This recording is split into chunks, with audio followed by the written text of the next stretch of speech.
Yeah. The stream is live. Oh, Oh, we're good. Okay. There's always some like pre. Yeah. All right. pre-jerkin. Okay. Are we then ready to go? Did you say pre-jerkin? No, jargon. Jargon. Okay. I There's got always the some music pulled up for pre-jerkin. me. Just Well, before I you get know, the- we could just change this into a different type of stream, but I don't know. I'm not that confident with my body. The Charge Shot Jizzcast. OnlyFans/chart shot. There we go. We'd make even less money. You never know. There's a little bit of There's- I don't know. everybody's somebody's kink. Isn't like the nerd body the thing nowadays? Yeah, the dad bod. There's some women who love thick boys, itty bitty boys. There's loving around, or boys will love you too. It doesn't matter. Yeah. No, Or, no one's picky here. My wife makes me feel okay Alright, about my dad bod. Anyway, we're good. I'm gonna count us in for Tyler for the audio. Yeah. All right, let's go live. Let's go recording in 3. Hello, everybody. Welcome to another episode of Charge Shot Gamescast. I'm your host Ben, aka the Marvelous Iggy, and joining me is the internet's Justin Zero Score. Sorry, it's been a long week. Hi, buddy. I am the internet's Justin. That is my new title. I love it. The best one I know. So I know a lot of Justins on the internet. Well, thank you. And joining us, we have a very special guest tonight to talk about a very specific topic, which I'll go into in just a moment. It's Mr. 10 Button Gamer, aka DS. Numero 10. Welcome, señor. We're going with that, yeah. ¿Cómo Hello. estás, mi amigo? I don't speak Spanish. I don't even speak French. okay. I'm Canadian. It's okay, man. I don't Embarrassing. speak Spanish either. I'm not fluent at all, and I live in Texas, so that's all you need to know.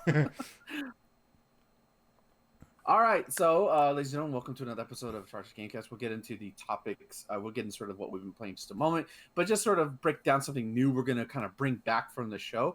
We're going to start doing topics again because I kind of like that when we did that early on. So that is why, partially, why 10 Button Games here, also because he's a very nice person and seems lovely to have on the show. His topic today will be on game preservation. Physical media versus digital media. So that'll be a debate between him and Justin where I will just go like this the entire time.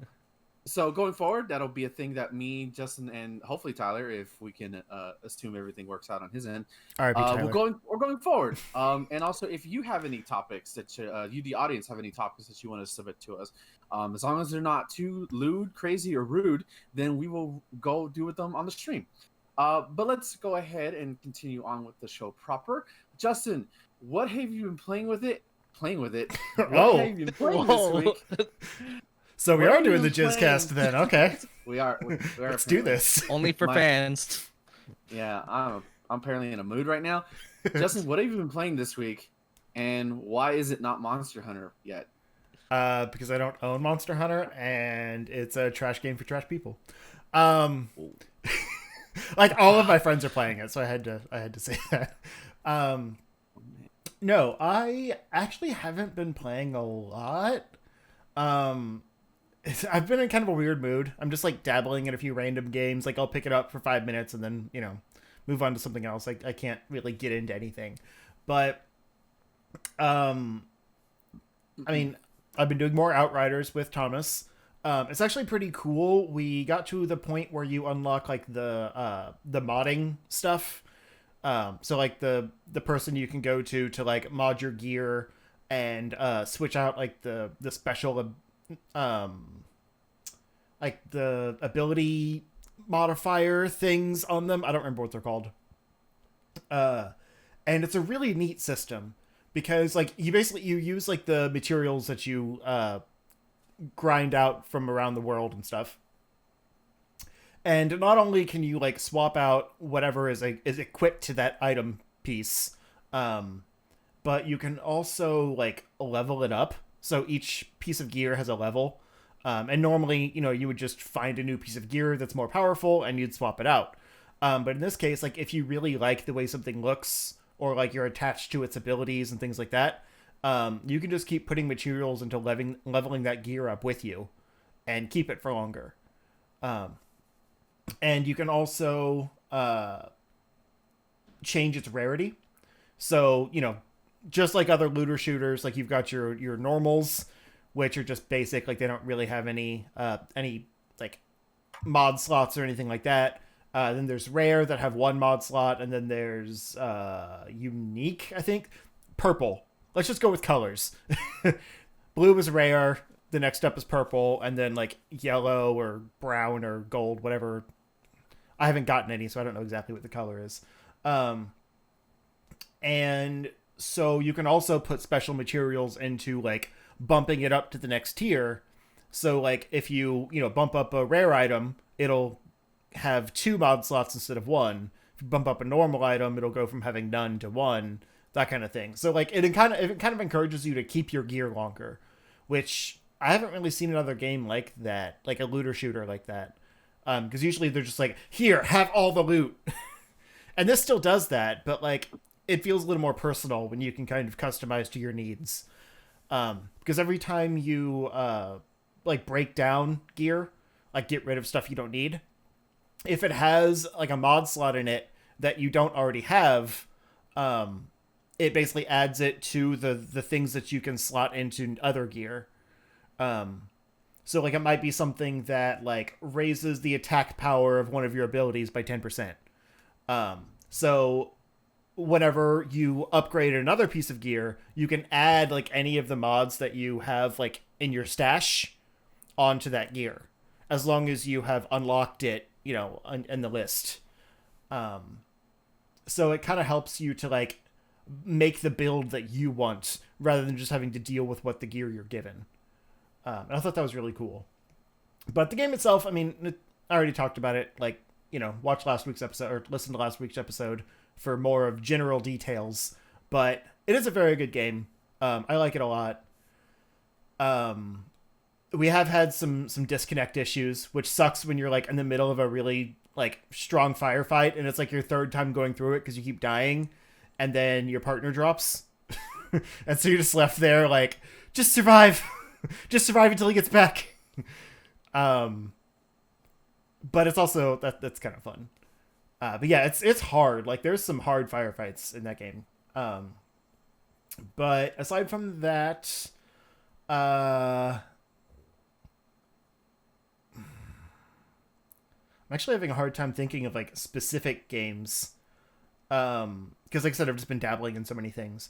But I'll just go into this will lead into our topic on game preservation, but I wanted to share the story now, so I can probably call back to it later. But like I said, I was having a hard time thinking of a game to get into, and so like on a whim, I was like, you know what? I recently replayed through the Ratchet and Clank PS4 game. I wonder like if I can get any of the others, like through backwards compatibility or whatever. Because that one is available like on the PlayStation Plus collection through the PS5. I also own it, but still. So you can play it on PS5. I didn't know if any of the others, like how the PlayStation Store works. So I looked it up to see if like maybe they were available like backwards compatibility like digitally on PS4. No, they don't exist on the store. The PS3 games, so like the Ratchet and Clank Future games, are available on PlayStation Now, specifically, or exclusively, I should say. So like you can't just buy them on the store or whatever, or like if you already own them, you can't download them. They're basically locked on PS3 or PS2 if you have the originals. But I have the Ratchet and Clank collection, like of the first 3 games, that I just happen to already have up here. I'm not like putting it on display for nerd reasons. And then I have the PS3 games physically also. So like I already own them all. I'm like, you know what? I'm just going to plug in my PS3 and play them. Because I know that like the PS3 store is closing down and all that. Like that's a whole other thing that we'll get into later. I was like, I want to boot it up, make sure there's no like updates or whatever that you need to go through before this system is basically taken offline forever. So I'm just going to play through them all. And so that put me down a spiral of like, I'm going to do like, For those that don't know, I haven't really been putting out content or anything lately. I've been kind of on a hiatus. But this put me down a spiral of, like, I'm going to do a full series retrospective, cover all of the games, this big ambitious project for my basically first thing in, like, 3 months. Not sure why. I thought that was a good idea, but I'm going to do it. So I grabbed my PS3 out of the box because I still have its box. I couldn't find the power cable. So, Oh no. yeah. So I looked up on Amazon. I was like, surely a power cable for this thing can't be super expensive. I'll just buy a new one. And the only listing I found for it was PS3 Slim / PS4 / PS5 power cable. I was like, wait, what? Like, is it the same one? So my PS5 is plugged in right next to it. So I just unplugged that, plugged it in, it turned on. I was like, seriously? So the system isn't backwards compatible, but the power cable is. Okay. Yeah, they've been using the same ones for the PSP, Vita, PS2, 3, 4, and 5. They're all the same cord. Yeah, that's insane. It's actually the same cord that the Dreamcast and Sega Saturn use. What? Wow, I did not know that. That's awesome. That's that's like cost effectiveness, and Yeah. also like, I could be wrong about the Dreamcast, but for sure the Sega Saturn. It's also a little upsetting, though, because, like, has the voltage not changed? Like, wouldn't there be, power output issues? Wow. I don't know. It's not. I don't know. Yeah, it just I don't seems know kind of that. weird. I'm not an electrician. I Right. just know they're the same. Yeah. But, yeah, I'm probably not going to keep using the one from my PS5 because I want that to be plugged in. But, like, my PS4 is upstairs and I never use it, so I could just pull the power cord off that. But, yeah, so weird thing. So I got it plugged up. And booted up the system. Like, I put my disc for the Ratchet and Clank collection in. Of course, there was a system update. Went through that, whatever. And I noticed I'm missing one Ratchet and Clank game, like one of the PS3 games. And I was like, oh crap, it's going to be impossible to find now. So I looked online. Physicals are already stupid expensive because everything PS3 is stupid expensive now already. But on the PlayStation Store, it's like $10. But they already took down the web version of the PlayStation Store. You can only access it through the PS3. And my PS3 wasn't letting me sign in, which I assumed it's because I changed my PSN name, like when I got my PS5. So I was like, well, crap. I have these physical games. I can play them just fine without having to sign in. But there's this one game I don't have, and I can only buy it digitally. So I spent the next, hour troubleshooting, why I can't sign into the PlayStation Network. And it ended up it wasn't because of my username. It was a weird thing where, if you have two-factor authentication connected to your account, the PS3 doesn't recognize that. So you have to, go through some back thing in your account, on the web account. That is not really advertised or anything. I found a Reddit thread with other people that had the same problem, and this guy was just replying to everyone with do this, do this, do this. So I figured it was legit. So I did that. It was a temporary password thing. Signed in just fine. I go into the PlayStation Store, find the game, $10, put it in my cart, go to checkout. I had PayPal as an option for checkout because my card was years expired at that point. So I go to PayPal, checkout, and it was requiring me to verify the information of my default credit card on file. Why? No idea, but I don't have that card. That card's not active, it's not valid, so what do I do? I'm trying to check out with PayPal. That's not any of those other things. But that was the only way it would let me pass. So I was like, whatever, screw it. I went online, got a $10 PlayStation card, added that to my wallet, went to checkout, selected the wallet as my checkout source, still needed my card verify. I'm not touching my money. So the only way I could figure out to get around it was to go into my account, like the billing info account management, and delete out the card information, which needed my password verification to delete. Which, again, why couldn't they just have your password verification when you're checking out? And so I deleted out any other card information in there, like, you know, other old ones. And so the only thing left was PayPal and my wallet, and they don't let me check out without a verification. So after all that, I was able to get the game. I was able to purchase the game, I should say. Like, it was that much work to give them money. And I'm pretty sure it's still downloading because the speeds are stupid right now. Like, I did that, like, first thing this morning. And after, like, an hour, it was at 3%. With a game that's 18 gigs. Yeah, it's not even that big, right? No, it's not. Jesus. So servers are running over time right, now. That's kind of the point. Is like everyone is on there right now, scrambling to get all these games before they go away. So it's just a nightmare to do anything on PS3 right now. But I own all the Ratchet and Clank games now, so I'm going through them in order. So yeah, point is, I started replaying the first Ratchet and Clank game again, and I'll have full thoughts in the video I end up putting out. I've kind of been like recording them as I play, basically. And yeah, that game's just kind of as a brief, that game's real rough to go back to. It's like, I never played it. Like, I started with Going Commando back in the day, like, you know, on PS2 when I was a kid. So I never played that one until I got this collection, like, what was it, like 2009 or something? Right, like 2010, 2011? 2012, according to this. Yeah. Close to a decade. Wow. Yeah, almost a decade ago. Don't say that. Stop. I know. It's upsetting. In our defense, 2020 doesn't count. So No. I don't know, 2021's not counting to me right now either. Well, so. yeah, that's fair. We're 4 months in now.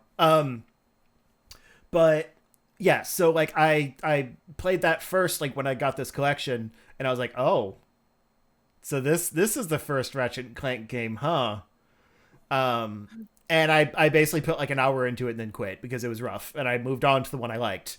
So like my goal with this was like, I'm gonna give it a fair shot. Like, I'm gonna, you know, play it without the judgment of like knowing the future and stuff. The problem is, I recently beat the PS4 version twice because I was trying to get the platinum, and I did not realize how close this one is to that.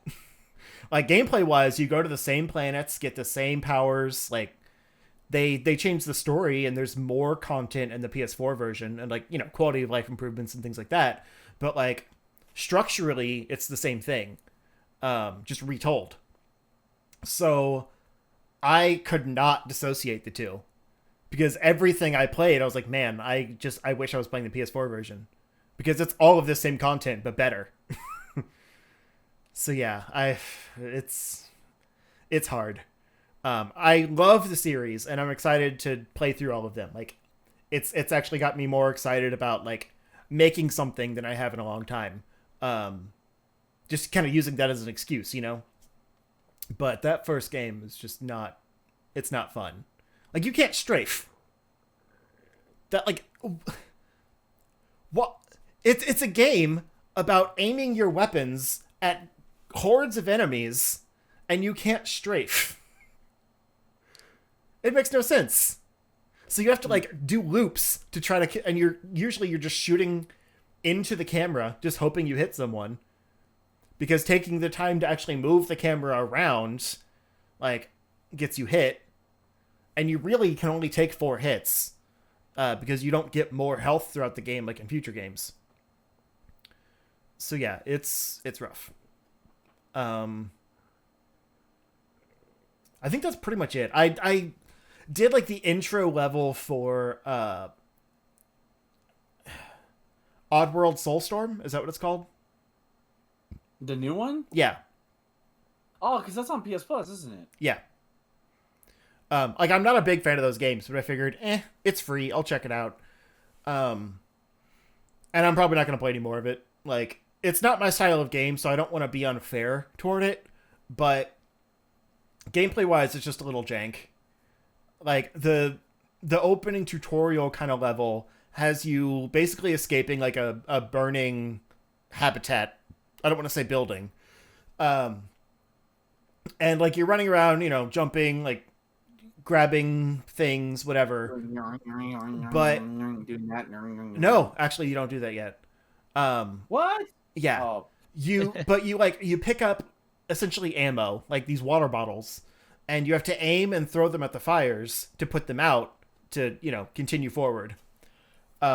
Which is kind of clunky in itself. But then you also get, like, basically beer bottles, so, you know, flammable liquid. And you use that to create fire to burn down, like, blockages in your path. But then you have to put out that fire before you can continue on. And it's just kind of slow and clunky. Like, it's the idea of, like, you really only coat, like, one square at a time in front of you. So putting out fire can take, like, 4 or 5 water bottles. So when you're making the fire first, and then waiting for something to burn down, and then putting out that fire and continuing on, it's, I don't know. Like I said, it's not my kind of game. But I was curious about it. I wanted to see if maybe it would grab me where other ones didn't. And it Which did not. one was that one? Oddworld Soulstorm? Yeah, it's the new said? one. Oh. Just No. came out. I've only played Oddworld Munch's Odyssey for Xbox. See, I liked that one, like the 3D one. I did too. I call it a guilty pleasure. Yeah. Well, I also like Stranger's Wrath, which is also an Xbox One. But those are like the spin-offs, like the, you know, different play styles and stuff. I don't really care for the main, like, Abe trilogy, which is, this is the end of that. Oh. You don't want to say the Madokins? You monster. I mean, I don't care about them. Heartless monster. Like, I don't want to see them die, but, like, I don't feel the need to save them. You know, someone else will. Probably. Do I look like Superman? Yeah, exactly. Yeah, you do, honestly. Just check out the glasses. I know you're Superman. Have you ever seen Superman and 10 Button Gamer in the same place at the same time? Oh, him. No. Therefore, you are Superman. I do not have the body for that. That's just what Clark Kent would say. Yeah, exactly. While spilling Which his coffee, one? and then like, oh look, a bird, and then like, where the fuck did Clark go? Rip off the suit, and it was just a bodysuit the whole time. Well, You just oh, ripped. I guess I'm Canada, so it'd have to be like Captain Canuck. It couldn't be like Superman's. Well, then again, You Superman could was be, originally in Toronto, wasn't it? I don't freaking know. I don't remember the history of Superman's comics. Ben would know. You could be Vindicator from Alpha Flight. You could be that guy. There you go. Sure, I'll take it. I'm not a comic book guy. I wanted to be, but it's overwhelming. Don't It's trust like me. You jump. don't. Yeah, you don't. It's okay. It's okay. It's a fandom you don't need to be a part of. I just I don't care about the Wikipedia fandom. I ignore the well, fandom. Comicpedia things. Comic Wikia? I don't remember what it's Yeah, called. Yeah, I know what you're talking about. Yeah, I just do that and then like watch stuff. Can't keep up on comics. I'm not Ben over there with the whole stack of them. This is just one, and then the shelf here. I got Yeah. 2 more over here. Yeah. I have one comic in this room, and it's Pacific Rim. Ugh. What? It's great. Pacific Rim Year Zero is a great comic. Yeah, I guess when you don't read a lot, I guess that it's considered great. Hey, Okay. I love Pacific Rim. Like everything in That's that fine. universe. It's not good, but that's fine. Wow. Okay. Anything You already else made to Tom, add or to you already that? made, yeah, you already made Thomas leave. Then you made Tyler leave. Is this what you're trying to do? Yes, I'm trying to hoard it all to myself to where I just have a solo podcast. Since I'm the star. I'm kidding. I'm not the star. I'm a schlub. Do you have anything else you want to share with us, Justin? I don't think so. It was mostly just my PS3 story. Yeah, that was wild. That was- Yeah. My PS3 is currently unhooked, and I probably should hook it up to download any. I think I have everything I wanted downloaded, honestly. So That's also, I kind of wanted to check that too. Like I kind of did a quick search of like essential games to have, and I pretty much had everything I wanted. The one I didn't I don't have and I would like to have, but apparently it's physical only for some reason, is 3D Dot Game Heroes. And like It's physical physical copies of only? that are impossible. So I thought I'd just Yeah. pick it up on the store, but no, you can't. Really? That's How crazy. bad has it gotten? Well, I think Is it because hard? it's physical only, so it's harder to find. Physical only, and then like Holy YouTubers crap. reviewed it. Yeah. Yeah. Oh I've my never God, played I it. could've- It seems really cool. It does seem cool. I was like, because like 5 years ago, it's like, it's $12 at like the local pawn shop. I'll pick it up when I feel like it, when I feel like I have time to play it. Man, I hate doing that. Oh, What do you mean it's $150 now? It's like, yeah, basically. That Yeah. pisses me off. sometimes like I think about like looking up, retro games and like, oh, I've got a copy of this. Like I could sell it, but then like it's just gonna keep getting worse. So hold on to it. Yeah, I've got too many games like that are worth too much now. Yeah. Yeah, I have some PSP games that go for like good money, but I'm not selling them because I play them. Yeah. It's like, Yeah, I've like got a me, I box have of Super GameCube Nintendo games down games. there, and like I still play some of those. Oh, that's money. That's the money market right now in retro gaming right now. That's like the shit right now. Mhm. The GameCube, yeah. Oh my god, ridiculous. That and N64 apparently. Yeah. Okay, let's go ahead and move it on. Mr. 10 Button Gamer, what have you been playing this week? Very little. Pretty much I don't have much time to game. There we go. But I mostly stick to retro games because it's something I can familiar with. I'm familiar with. I can just turn my brain off, and if my kid needs help, I can just drop it and go, and I don't have to. And when I go Drop back, the I'm kid? not lost. Yeah, I dropped the kid. My gosh, I hope I didn't say that. Oh god. Run! I'm not a father. I don't know. So I've been playing like we do this stream where we're doing like a Pokemon Nuzlocke race with one of my buds. We're doing that. Then I played the Messengers, like I guess the newest game I've played, which is just an indie developer doing like 2D like NES games. If you guys heard of the Messenger, I'm assuming. Kind of Ninja. Yeah, that was one Gaiden-esque of Ben's kinda thing. favorites. The Yeah. Messenger? Oh, I love that game. It was Yeah. badass. It's really good. I was afraid to start because I was like, I suck at Ninja Gaiden for the Nintendo. I looked at them like, oh, I'm gonna suck. I No, it's not- actually suck, thankfully, but it's not nearly I as hard. enjoy it. It's, Yeah. and the music's really good, and the idea of just Have you gotten to the point where it's the 16-bit stuff yet? yeah, I've gotten past that point. Now it's like Okay. open world where I have to kind of figure out where I'm supposed Oh, to it's go. Metroidvania now? Yeah, that's Yeah, So you saw the greatest dialogue exchange in video game history, right? About the conversation about the map. yeah, the map. Yeah, It's like, what do you mean I have a map? What do you mean? What do you mean? What do you? Yeah, just go look it up, people. It's it's oh my God. hilarious. You have a map.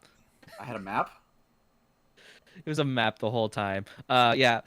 So I've been playing that. I took a break last week because it was just a stressful day, and I'm like, I need a game to turn myself off. So I've been playing Shining Force CD for the Sega CD. Oh, And jeez. then- Ooh, good man, good man. You have a Sega yeah? CD.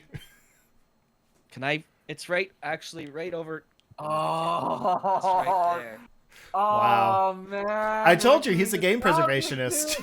Yeah, I got the Sega CD, and I have a 32X, and they're both boxed. So Oh, you have the Tower of Power. Lo is so jealous. yeah, Our friend Oh, Lo. man. yeah. I always look for good deals. So I think the 32X I got boxed complete for like $50 like 10 years ago. Nice. Wow. The Because Sega it was CD back- was a little more expensive because I got that like 2 years ago. Yeah.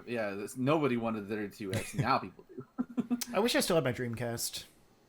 I have So that. do I actually bought that brand new 10 years ago for $80. I don't know how much it's worth now, but Yeah.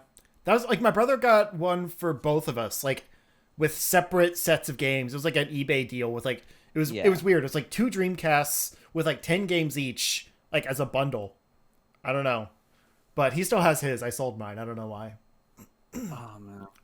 those things are a pain to deal with. Oh yeah. The oh my god, that noise. I remember when I first turned it on because I bought it. I'm like, I've never actually had a Dreamcast. I've never played a Dreamcast, but I had it and I wanted to play. I think the first Soul Calibur, so I popped it in and it started making that sound. I'm like, this is brand new. Why is it already broken? No, that's just the sound it makes. Yeah. Yep. It's a Uh-huh. feature. Now there's Yeah. like, I guess there's like some Twitch streamers that put the microphone near the Dreamcast to get that authentic feel like you're watching the Um, game. I'm like, oh my yeah. gosh. Maximilian Dude, a big streamer I watch. He starts his stream off with like an animated thing, and like it leans into Dreamcast, and you hear the, and then it starts into the stream. So it's like, yeah, it's iconic at this point. It's scary if you Yeah, don't I know, love it. but Yeah, the Sega CD is pretty bad if you're with age because everything's kind of did some minor warping. So sometimes you hear that, and you're like, oh, there goes the CD. Uh, so that's what I've been playing for most part. Other than that, it's been like Stardew Valley because at night it helps me relax and oh yeah. go to sleep. And then I think like 3 weeks ago I started Ogre Battle for the Super Nintendo for fun. Nice. Ooh, that's the tactical RPG, right?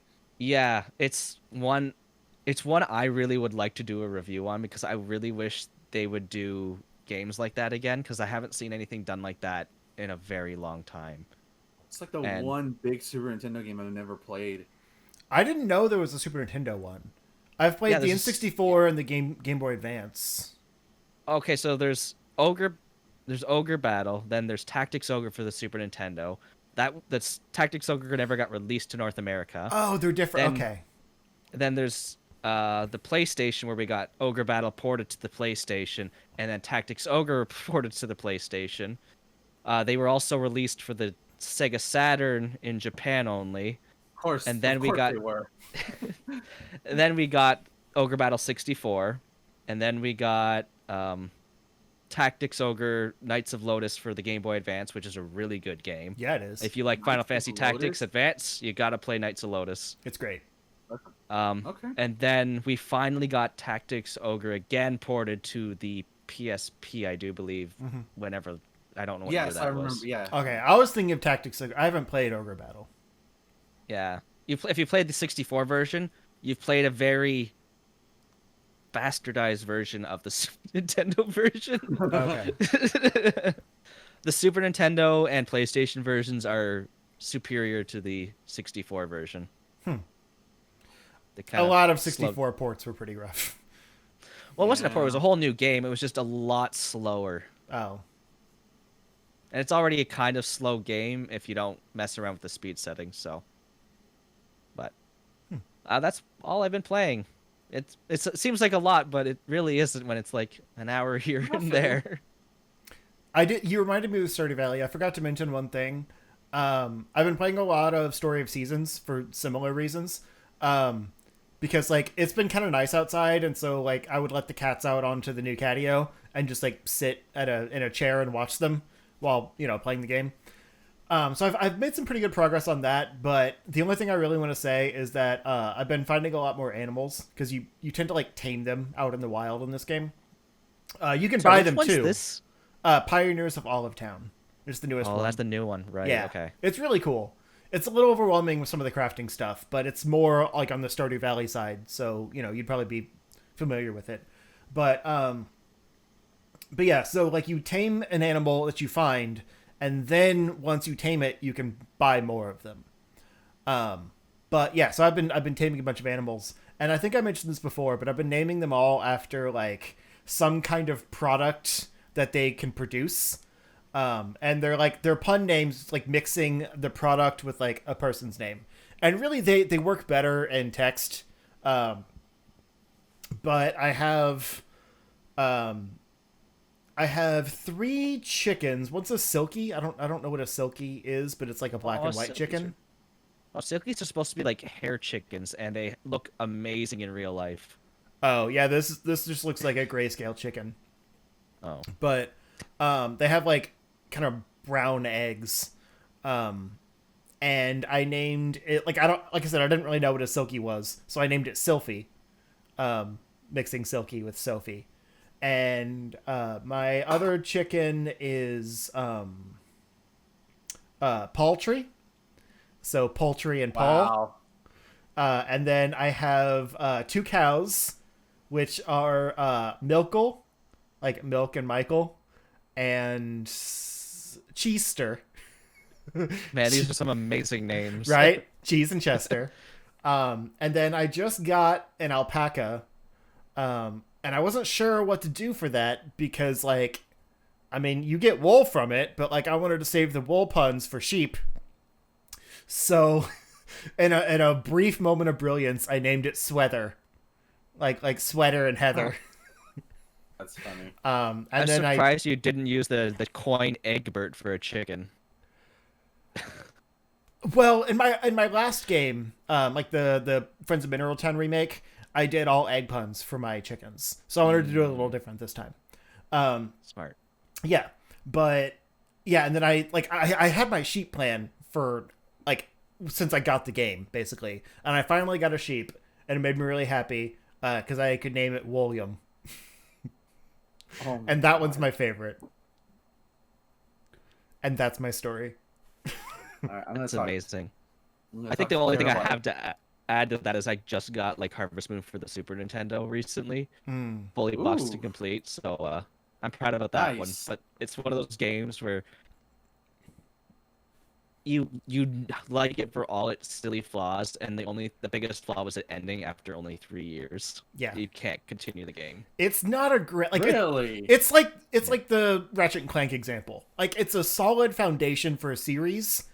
It's not a very good game to go back to. That I game still really enjoy it 'cause started it's with like Harvest Moon 64. I agree.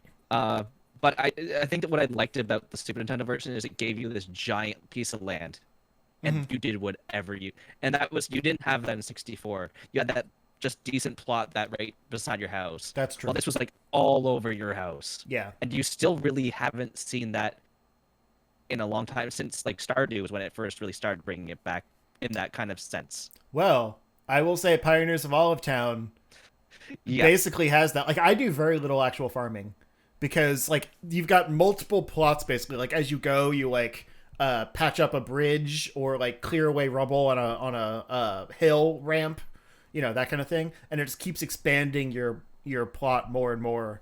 And you can put like whatever, like buildings. You can till it for farming. You can do like makers, which like turn materials into other materials.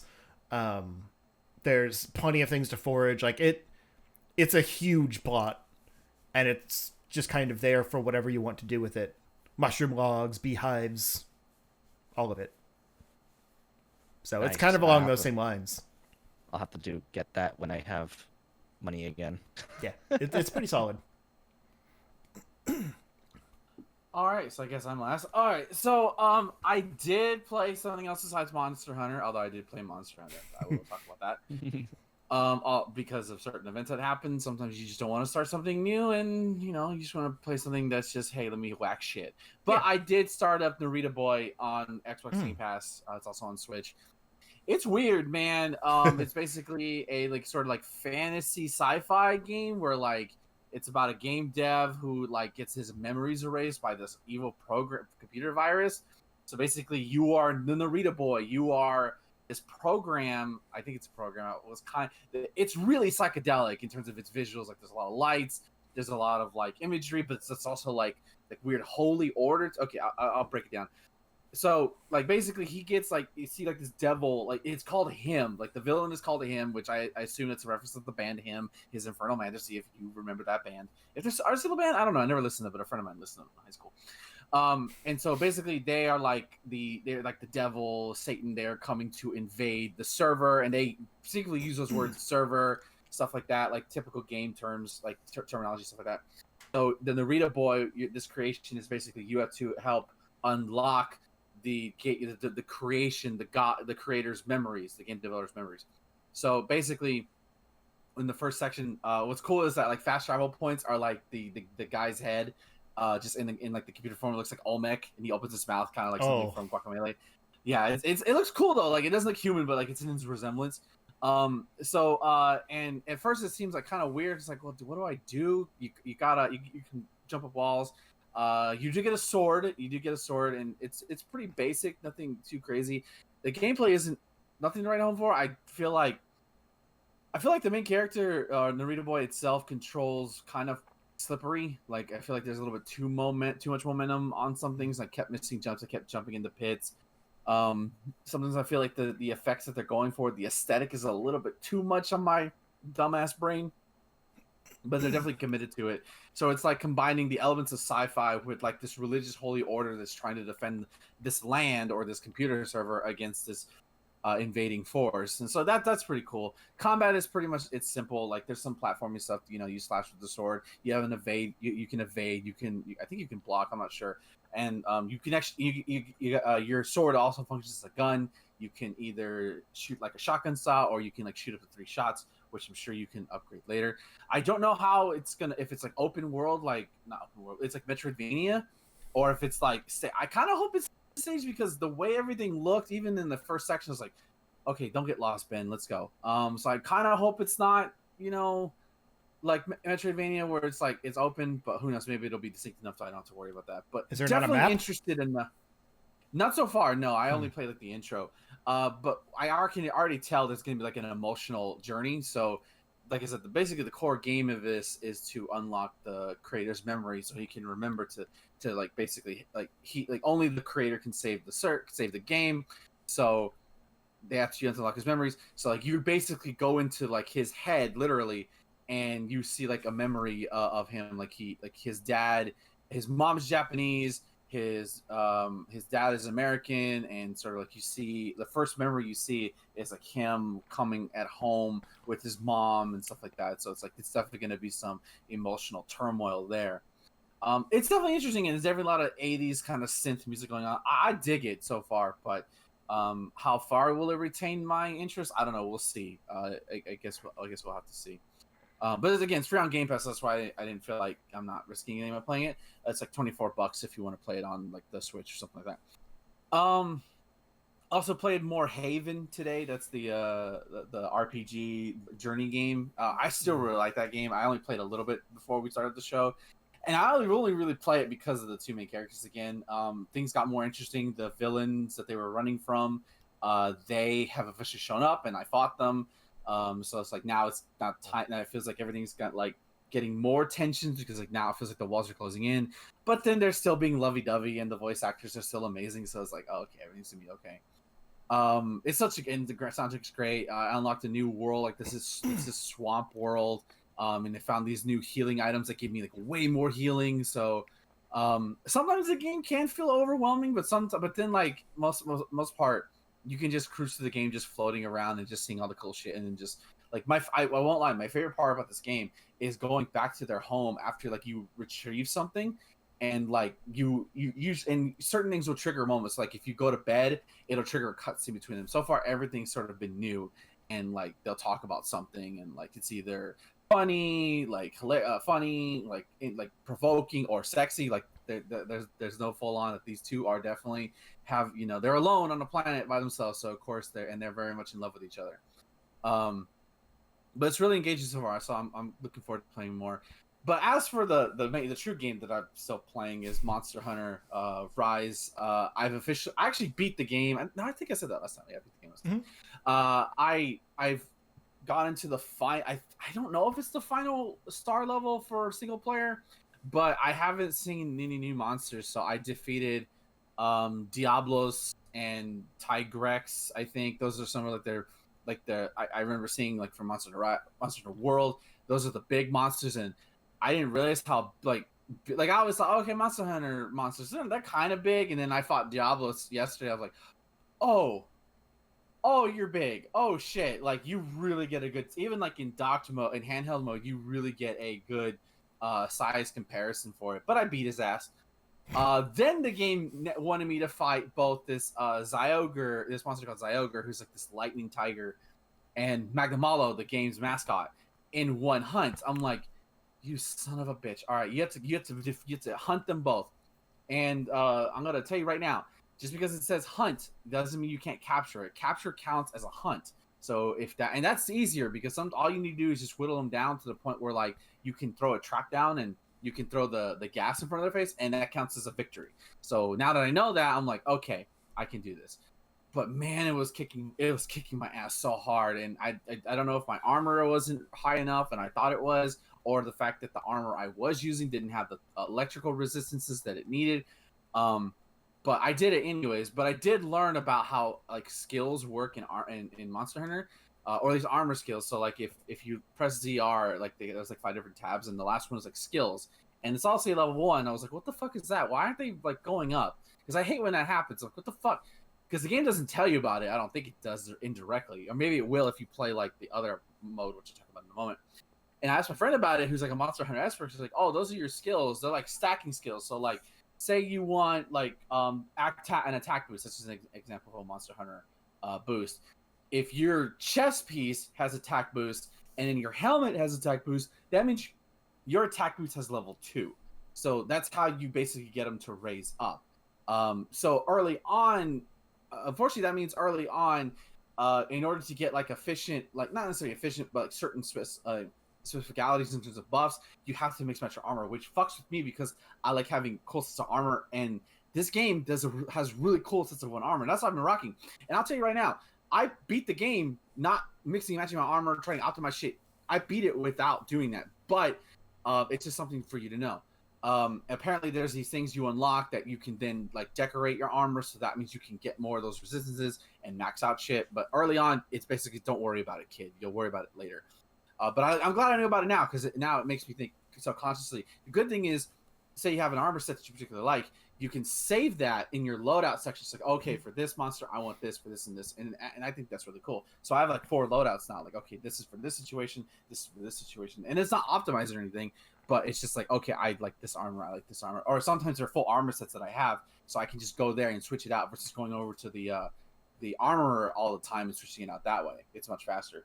The game, I think I'm kind of hitting a wall a bit with the game, just because I've done most of the single player content, and what I'll probably be going forward doing is just doing more of the online stuff, or the hub quests, which that's like the true game where it's like your low rank, your high rank stuff, where you get more stuff getting that way. So, which is fine, which means I may not be playing the game as much. I think, cross my fingers. Who knows? I might be lying, because I know there's still monsters in there that I haven't encountered. There's like this weird spider monster, but maybe that's only unlocked if you get the a certain level in the hub rank, but not necessarily in the public rank. I don't know. I just know I don't want to, or I'm just gonna go through the low hub rank quest, so I can get some armor points to beef up some different pieces of armor, and then go from there. So we'll see how that goes. But time, I actually did experiment with 2 different weapons. I tried the gun lance, as I famous mentioned last week, and it's a badass weapon. The problem with me is that it's a lot slower than using even the big sword. The big sword you could dodge. The gun lance, you really can't do that because you have a big ass lance and a big ass shield, but you can guard, and it's actually pretty effective against certain attacks. So you just have to be more careful about picking your spots. But there's something satisfactory. There's a combo you can do that basically, like, I guess, lines the monster with like explosives, and it's just like over and over again. It's a really cool thing. And even reloading, if you chain it, you can reload into your combo and continue your combo. That's satisfying as hell to do. And there's one combo that kind of ends with, like, you can do like a big ass shot cannon right to their face, if you can land it right, and if they're delirious. So obviously your mileage may vary. But then I tried the very infamous insect glaive, which I know that's like a unique monster weapon from the series, and I was like, oh, I might have to give this a further try, because it's very mobile, it's very fast, it's very aerodynamic. So I'll probably be trying that this week. But yeah, that's all I've been playing this week. I'm gonna try to go back to Bravely Default 2 this week as my primary Switch game, and probably start on one of my Xbox Game Pass games that I've been neglecting so much. But I think that'll do it for me. So for now, let's go on to an ad break, and when we come back, we'll talk about the news. Great. Ad break it is. Let me make sure the news is set up correctly, because I did not think about that. Looks we should be good. Why? I hope if they remake Final Fantasy VIII, they take whatever it is from Narita Boy and make this gun also be a shotgun and anything else it wants to be. Wait, you mean from Monster Hunter? No, from Narita Boy. Isn't that what you said? Was it Narita Boy? Where your sword can Narita also Boy, be the a gun? sword is a gun, yeah. Oh, So- I guess I missed that. Okay, sorry. It also looks very much like Tron. I was like looking up the games. I'm like, I've never heard of this. And then like Caveman, I'm like, I haven't heard of this. I'm like, I need to add things to a list of games that I will want to play but never play. Yeah, Yeah, it it's seems it's cool. interesting. Yeah. What are you gonna start with news wise? From how I posted in the Discord, so going from the engineer builds the world's largest Switch, that'll be the first one, and we go down from there. World's largest. I Switch. Justin, I need to add something, Justin. I'm gonna put it last. So Okay. We're back, by the way. I don't know what this world's largest. Like, I know it, but I guess I didn't put it on here. I don't even see it. Because I didn't send it to you, because I don't have it. Ah. Oh, that was mine. Herpeter. okay, I just posted one right now because I thought I posted already, but I'll be quick about it. So Okay. All right. I'll just put it in our chat here, All right. and then there's Alright. some more. Oh, frick, I think I We're saw good this to a go. while ago. Yeah, or like last week, I think is when I saw this. Probably. It's from the 5th, so yeah, it would have been last week. all right, It's a pretty are cool we thing. Okay. we good to go? Yeah, I've got it pulled Okay. up. I was just making sure. All right. All right, everybody, welcome back to the Charge Gamecast. It's time for the news part. Let's start off with something very cool and unique. This is coming from IGN. An engineer builds the world's largest playable Nintendo Switch and donates it to a children's hospital. Space software engineer Michael Pick has not only created the world's largest playable Switch, he has also donated to the Monroe Carroll Children's Hospital at Vanderbilt for the kids to enjoy. And yeah, there's some photos here that shows the scale. It is ridiculously huge. Unfortunately, I did not see the video on this just because things happening. Every button on this 65-pound 70 by 30 Switch works just like the real one, but Joy-Con and Switch Pro controllers can also be used. That's really cool.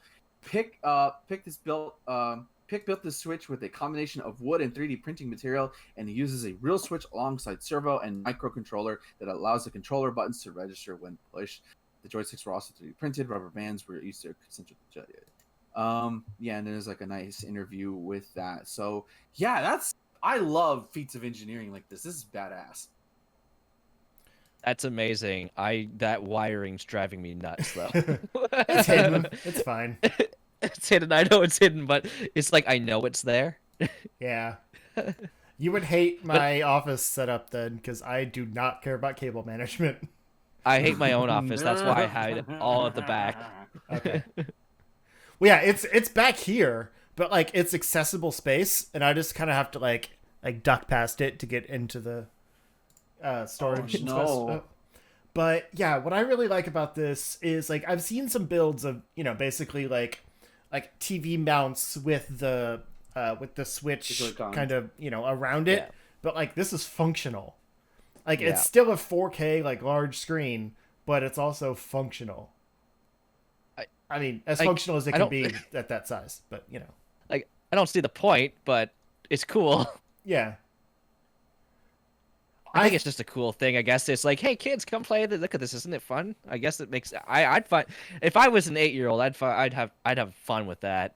I could Oh, see it yeah. being really fun for the patients there of like, it can get old like living in a place like that. So like doing things where they're like, we're gonna play this together. Like I'll be on the left side, you be on the right side, and we'll coordinate. Like those kinds of fun games out of it. Zelda Breath of the Wild. One has the one controller, the other one has the other controller. Oh, that Yeah. makes just. I mean, people were doing those Absolutely. challenges like with regular size Yeah. Joy-Con. So just scale it up, and it would be really fun. But the picture of him trying to actually like reach each side of the controller is pretty absurd. Yeah, I wonder how big the guy is. To be honest, like how tall, arm span length, kind of dealy. Well, it's 70-inch by 30-inch. Oh, so if your arm So, spans, not His roughly arm your span height, would have to be about 70 inches. probably a little bit more. So he's more than he's about. He's too taller than me. Probably. In the words of Shao Kahn, impressive. Okay, that's such a cool feat of engineering. Yeah. Speaking of a cool feat of engineering, but this time on the digital side, we have after the death of Mario, where we sadly no longer saw our beloved plumber on this plane of existence, and his game Mario 35 is removed from the eShop. Pac-Man has seemingly come back, risen from the grave to assert its dominance, where Namco and Nintendo dropped a plus surprise for Nintendo Switch Online members. That's why I tripped that, because I was like, what the fuck were they called again? Pac-Man 99 is officially live for Nintendo Switch Online members. Basically, think if you like Tetris 99, here's Pac-Man 99. It's pretty much the same idea. You play Pac-Man versus 99 other players. You there, just to let you know, it is free, but similar to Tetris 99 that had a physical release, which like had like single player modes, time attack modes, and stuff like that. It's unlike you have to wait for that for Tetris 99.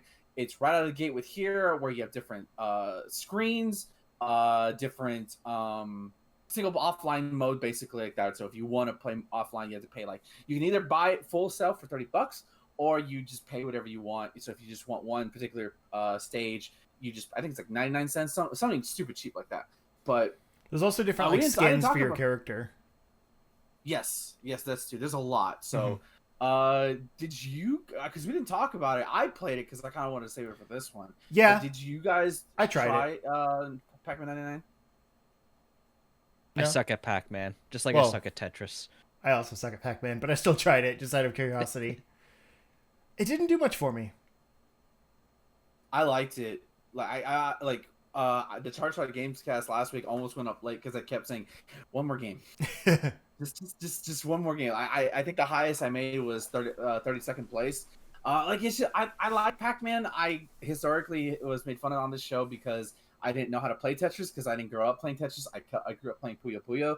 I was like, what do you mean I had to line them up? So playing a game I know that's simple, okay, get the wakas, and then understanding, okay, I'm gonna counter, do this or that, or you can play in certain game speeds on the left. I will say my own criticism is that because the transparency of the modes you play on the left side and then who you attack on the right side, it's kind of hard to see. So maybe in different borders, it gets easy to see. But I feel like that's in the base version, it's kind of a problem. But I think this is a nice surprise. It's Pac-Man fits surprisingly well, and it gets really chaotic once you start getting into top 15, top 10.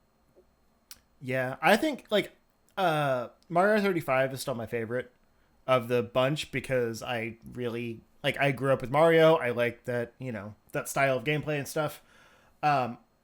I did not care about Tetris 99 at all.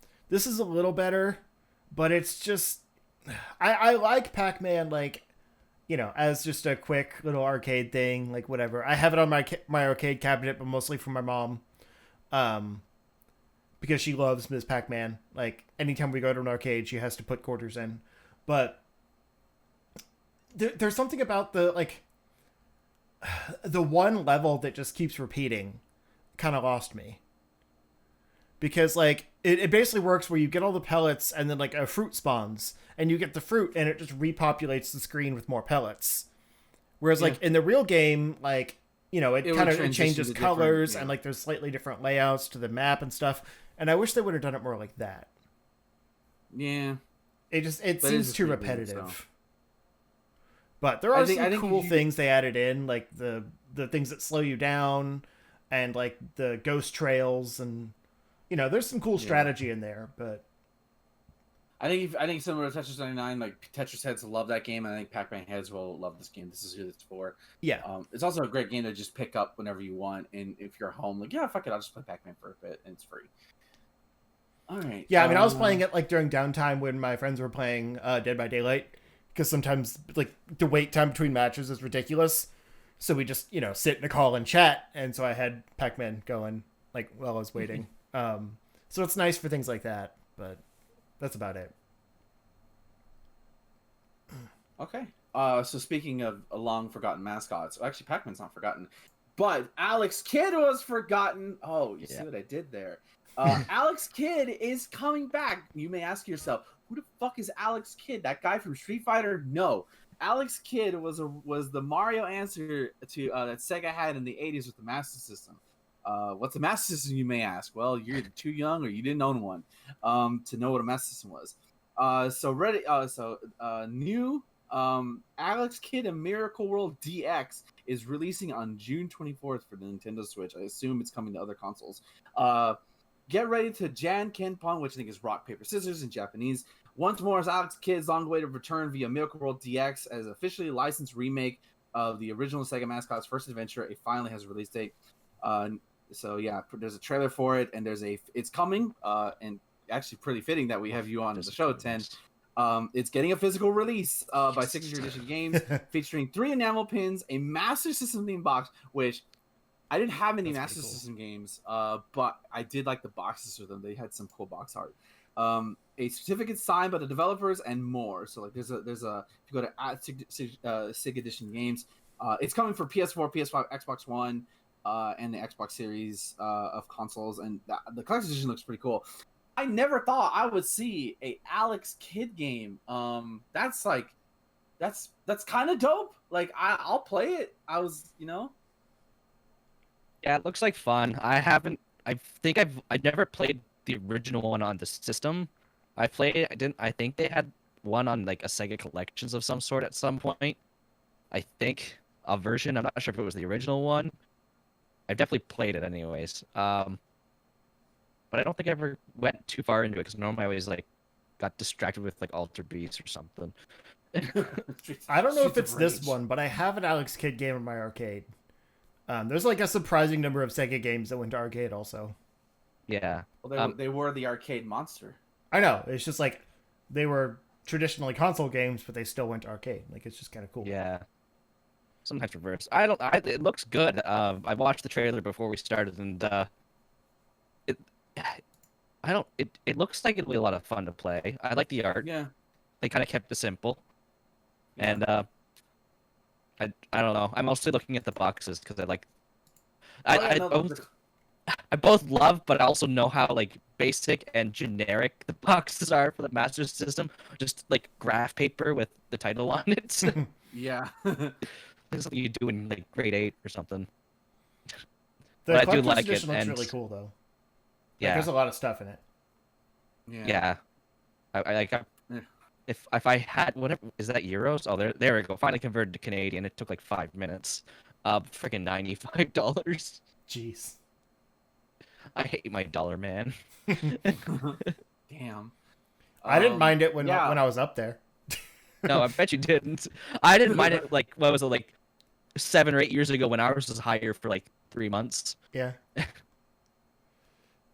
I also kind of like this because it's Sega continuing to allow other developers to basically use their games. Streets of Rage 4, which we'll talk about more in a minute, in a second later. Panzer Dragoon, the Monster Boy games, and now this. So I like, come on, Knights, just do it, please. Just let somebody make a Knights game. Come on.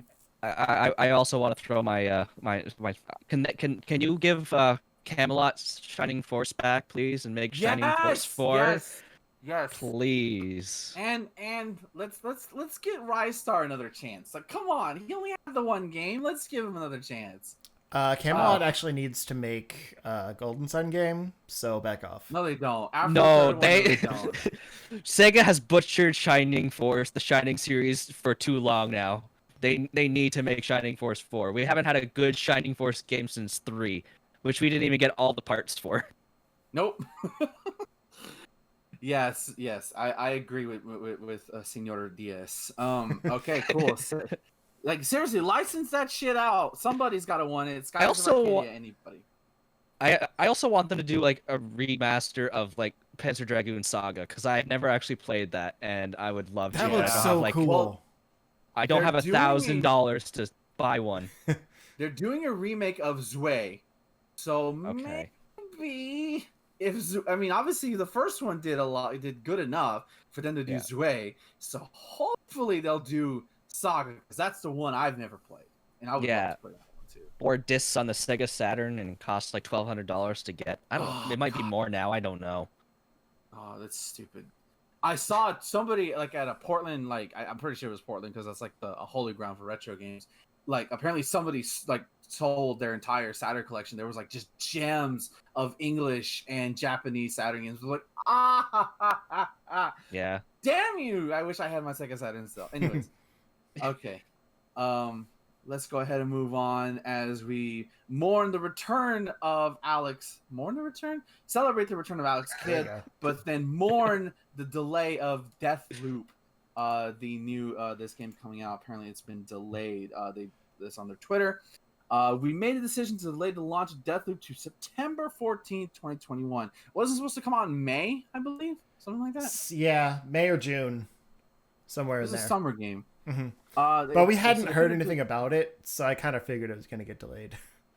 Yeah. We're committed to quality and preserving our team's ambitions for Deathloop while ensuring the health and safety of everyone at Arcane. We'll be using this extra time to accomplish our goal, create a few stylish and mind-bending player experience. We apologize for the extended wait, and thank you all for your passion and excitement. It's a fuel that powers our creativity and our hard work. We can't wait to show you more Deathloop. So pretty much just like, hey, dudes, I'm sorry, but we got to delay the game. They probably found something in there that's, yeah. We don't want another Cyberpunk 77 or whatever. Yeah, exactly. I was gonna say it's been a rough year for game development, so we're gonna see this a lot more. I don't blame the game developers. I blame corporations. Mm-hmm. Yes, you guys have a backlog. Play your fucking backlog. Right. Sorry. Like I'm super excited for this game. I'm fine with the delay. I didn't know when it came out, so. Yeah, it's a first-person shooter, so you know how I feel about that. It gave me too nauseous, so I wait till I feel like it's cheap enough to where I don't regret spending money on it before vomiting all over my screen. I think it might be coming to Game Pass. Well, there you go. I don't have to spend money. I just have to sacrifice my day because I pass out because of the intensity. You pass out on Game Pass? Yes. You Game Pass out. Yes. All right, so let's move on.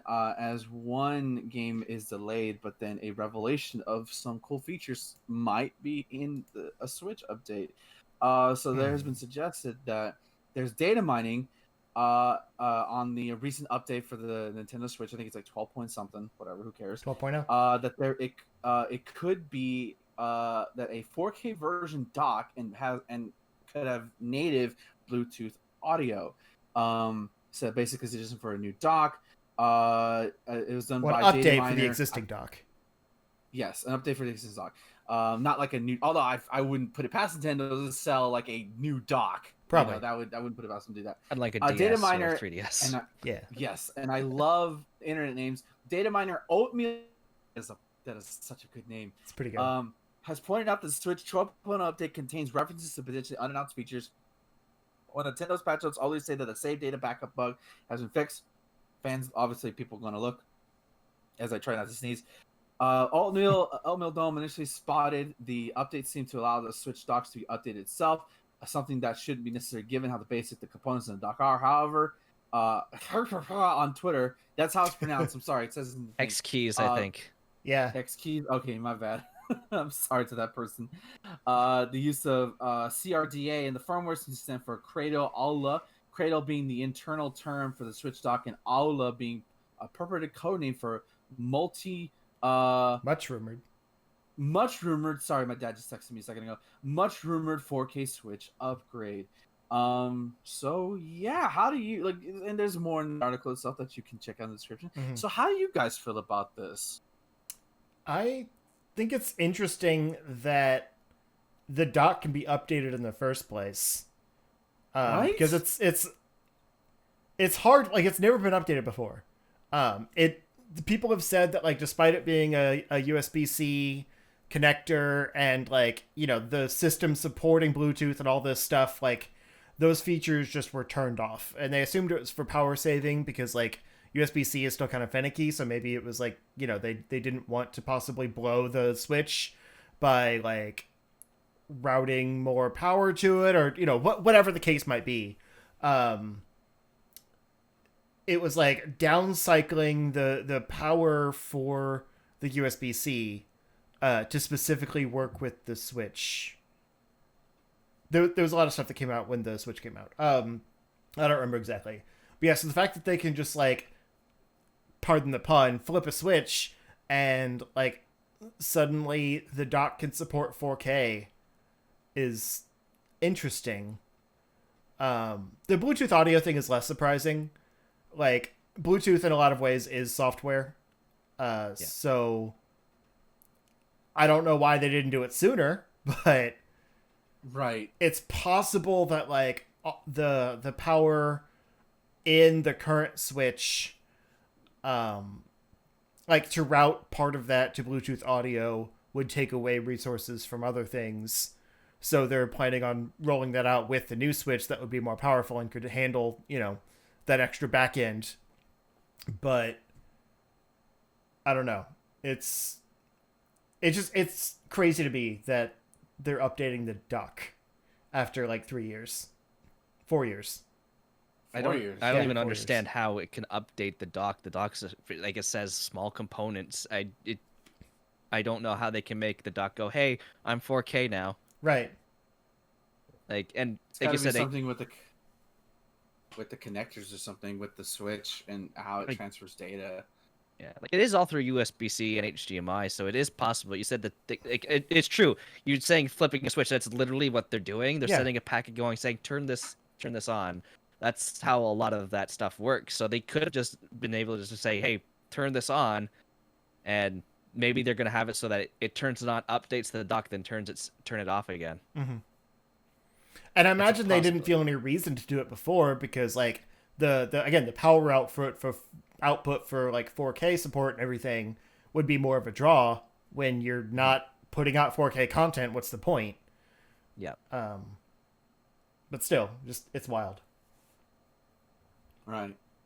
So speaking of wild, my game of the year of 2020 was Streets of Rage 4, and we have the long-awaited news on Streets of Rage 4 DLC titled Mr. X Nightmare. It's a Resident Evil crossover? No, it's not. That's the villain from the first 3 games. So yeah, after Streets of Rage 4 gloriously returned, it's gonna get, basically in short, is a very beautiful trailer if you haven't seen it. We're gonna get new stages. We're gonna get some classic stages. And of course, the highlight is that we're gonna get 3 new characters. I think I'm already gonna tell you who they're gonna be just because of the silhouettes. And if you played the game, their assets are already technically there. The first character will be Estelle Aguirre, who is the cop you fight in the game. Not the commissioner, but the woman who everybody wanted to have them step on them. So she's going to be the first playable character. She looks badass. And then, of course, the other 2 characters, based on the silhouettes, are going to be Max, from his HD new sprite from Streets of Rage 2, but you're going to play as his older version. And then the last one is probably going to be Shiva, who you also, again, was also a boss in Streets of Rage 4, but just not playable. Continuing the tradition of making Streets of Rage, from Streets of Rage 3, making the bosses playable in the game. So that's pretty cool, and it's a substantial update. There's going to be a new mode called Mania mode, new tracks, just basically more content, new weapons. There's like there's ridiculous weapons in this update. Also new moves. They showed off some new moves. This is not just a small little thing. Like, they're putting a lot of time, and you can see why the game came out roughly about a year ago. And you can see what they've been working on. It's been a labor of love. So I don't know. I know Justin didn't really play Streets of Rage 4 last year, but 10, my dude, what do you think about this? So I haven't played Streets of Rage 4 at all as well. I remember playing. I didn't play any Streets of Rage until I was in high school, so friggin' 2004. So I never actually had the nostalgia for Streets of Rage. I do like beat 'em ups, but I was mostly in with like Double Dragon, that crowd. Same. But I've always enjoyed the Streets of Rage. I sucked at it, but like this is the thing I like is that there's been a lot more beat 'em ups being released, like bringing back old games and making it. Because they got like the Double Dragon, they got that the Streets of Rage. They're talking about the new Turtles game. What was it, Yeah. Revenge of Shredder. Battletoads came out like a year ago. Battletoads. Oh, yeah. Yeah, so like I'm liking these and I like the art style. I just don't have the wallet to buy them all. Yeah. Not to mention I'm always waiting for physical releases. and that gets expensive.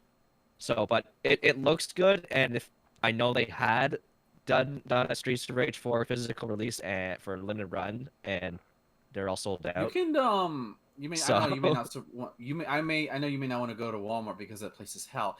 Walmart at least does stock it, and it's like $30. So really, I've seen I it. might have to do a Yeah, trip to that Walmart. yeah that your mileage may vary depending on the location, but like I've seen them in like my area. So Supposedly you never Canadian know. Walmart's worse. uh, Oh, I yeah. So I don't know. Our Walmart. I don't know. We're in lockdown now. We're in what we Yeah. call gray zone. So it's just essentials. but I want to buy Street. No, Yeah, food only. It's an Go home. essential, I promise. it's essential for me. If I don't inject it into my veins, I will die of I don't know. Less rage, not enough rage. I will tell you this, 10, if you play Streets of Rage 2, if you want to get through the game like super easily, just jab. Don't repeatedly press it, just jab. It'll literally stun lock bosses, and you just clean through like the first half of the game with like no issues. Minor enemies might give you problems because they're ganging up on you, but like if you fight a boss, jab. It's super bad. It's super cool. I was like, wait, what? I freaking broke the game. Okay, so anything else? Justin, you want to add anything else on the Mr. X DLC? No, I mean, I really like the art style of this game. I just have no attachment to Streets of Rage. So like, I don't think you need to. It's a really fun game with simple combos and gorgeous art style and it's just fun shit to do. And short. It's not that long. It's not a huge commitment. That's the best part. Like only a couple hours, really, isn't it? Yeah. The best part is that you unlock like the classic sprites from Street Rage 1 through 3, and they all play like their original version. So like that they integrated them really really well. I think I only have like 3 characters left to unlock till I complete the game. I like this Blaze character. I just went to a random Paul. point in the trailer, and that this Blaze character is a nice design. Everybody loves Blaze. Everybody loves Blaze. Who doesn't love Blaze? She's the thick queen. Yeah. I want her to be in a fighting game. Damn it. Anyways, she is. So going Streets from, of Rage. it's not. Nah, it's whatever. This is kind of a combination of 2 news stories. Number one, apparently it's been reported, this is from IGN, that The Last of Us, the 2013 PlayStation 3 game, might be, because this is just rumor at this point, I think, because I just want to say that right now, is getting is in development, and apparently the game Days Gone, that zombie game that kind of, it has its fans, but kind of came and went for most people. It's free on PlayStation Plus right now. Yeah, it's there. Apparently, Days Gone 2 was pitched, but ultimately denied. And then also, if you want to go into it, Justin, we can. I just won't cover the article because it's a long one. There seems to be some inner turmoil within PlayStation about like the obsession with making nothing but big blockbusters and not focusing on something like, hey, we need something smaller. So let's talk about the Last of Us remake first. Like, is it time? It's. I still feel like it was. I thought it was like released in 2015. I didn't realize it was 2013, but it was re-released for the PS4 already. Yeah, and it just doesn't feel like it's time to remake it. Okay, so I don't think it's time. Like, I think they should just do a new one. But like, I kind of understand the desire to, because that game was made for PS3 when it really shouldn't have been. It was held back by the hardware. And I think they had to make some sacrifices to the design for it. And then Last of Us 2, obviously, didn't please everyone. It was very like down the middle. You either loved it or you either hated it for most people. But I think it was more the style of what they were wanting to do, like kind of the larger scope.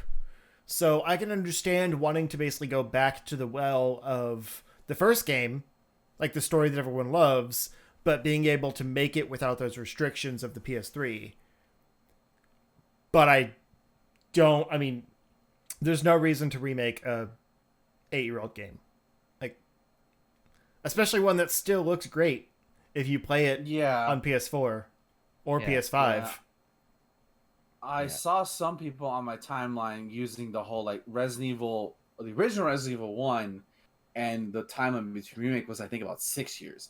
But like it's like, well, that's only 6 years. Like, well, also the technological advancement between the PS1 to the GameCube was dumb, like huge leap. Right. Like, it was like it's night and day. While the PS3 towards the end of its life cycle wasn't the best thing, that shit was still, and especially with the PS4 remaster where they touched up some soft edges, some edges, like even on the PS3, I don't remember it looking terribly. I remember thinking, "Wow, this is amazing." It didn't perform shit. super well, but it looked great. I don't remember that at all. I don't remember having any issues, but I wasn't really looking for that stuff. Oh, it was I pretty wasn't really frame. in- Especially when you're swimming, it would drop to like 15 or 20 frames a second. Oh, I never got. Yeah, I don't remember know. that You at don't all. notice the big differences like we used to from Nintendo to Super Nintendo Right. to Super. Like now it's like they're so minuscule. Yeah. It's A lot of it's on back end stuff. So like the worlds you can make are larger and more detailed and stuff. But like if you just compare model to model, you're not going to see a lot of difference. no. The lighting and all is like that would be the big thing, is that the lighting would be like 100 times better. Yeah. Yeah. And there's only so much you can do with a remaster because you're still like, you know, again, they had to make sacrifices like with the world design and stuff. The way like you create a level so that you can load resources around as you move, and like, you know, smaller spaces, that kind of thing. Like now you can have these huge open world games that load seamlessly. So that's kind of the comparison, but it's still just make a new one. Or make a new IP. Yeah. New IP. Yeah. Like, I think that's what the other I've article always- is about mostly, is like how they keep focusing on these same things over and over again, and they've lost a lot of their originality. Like we used I to blame the get, stockholders. oh yeah, we used to get a variety of things. Like, you know, there would be like the fat princesses, that were like kind of smaller, fun, like party games, and even, you know, as divisive as it was, even things like PlayStation All Stars Battle Royale, like, at least it was a different type of first party game. We're not getting that stuff anymore. Has Sony come up with No. anything really new since Last of Us? Like, Knack. No. I mean, that was before Knack, Last of yeah. Us, but same generation. No, that was a PS4 launch. It So was yeah, it would have after. been after. Yeah. okay. Yeah. But everybody keeps memeing the fuck out of Knack though, so like, Right. obviously it didn't catch on enough. Yeah. They really just Yeah, don't have a people, knack but- for original IPs. No one really I knew does. you were gonna fucking do that. Only Nintendo really does. Yeah. But then those usually comes from like them like working with a third party publisher to co-develop something that's a new, like Yeah. Astral Chain, Mhm. available now on your Yeah. Nintendo Switch. Go play Astral Chain. So yeah, I do agree. I think it's too soon. I'm also a person who thinks limitations are a good thing, Mhm. because sometimes when you give somebody the unlimited freedom, okay, now do anything, now that you have the power to do something, sometimes you tend to lose your vision. Like, okay, I want to do this and this. And next thing you know, you're a what happened on Matt McMuscle's show. Or it just gets Which, bloated. who knows, that it just gets bloated and it becomes fun, because The Last of Us was perfectly tailored made to the console it made it, and that's what made the game really amazing. Like, I could tell you specific segments versus like some big open RPGs, Assassin's Creed, where like I don't remember most of those games because they're bloated as fuck, and a lot of the set pieces are unforgettable. So Yeah. I don't know. Just do Last of Us. Just do Last of Us 3. Like, seriously, like days, whatever it's called. They could It's been still called make it Last like of a Me. they could still make it like a spiritual like reboot kind of, because you'd be following new characters. I mean, they're Aren't not they going to making continue Ellie's story anymore. Like, come on. Aren't they making a Netflix movie or something along the A lines? series. No, it's an HBO series, yeah. Okay. Yeah. So there. I don't know. Never mind. I don't know. It just feels like if you're gonna do that, is that just a reason to remake it? That's the reason to now.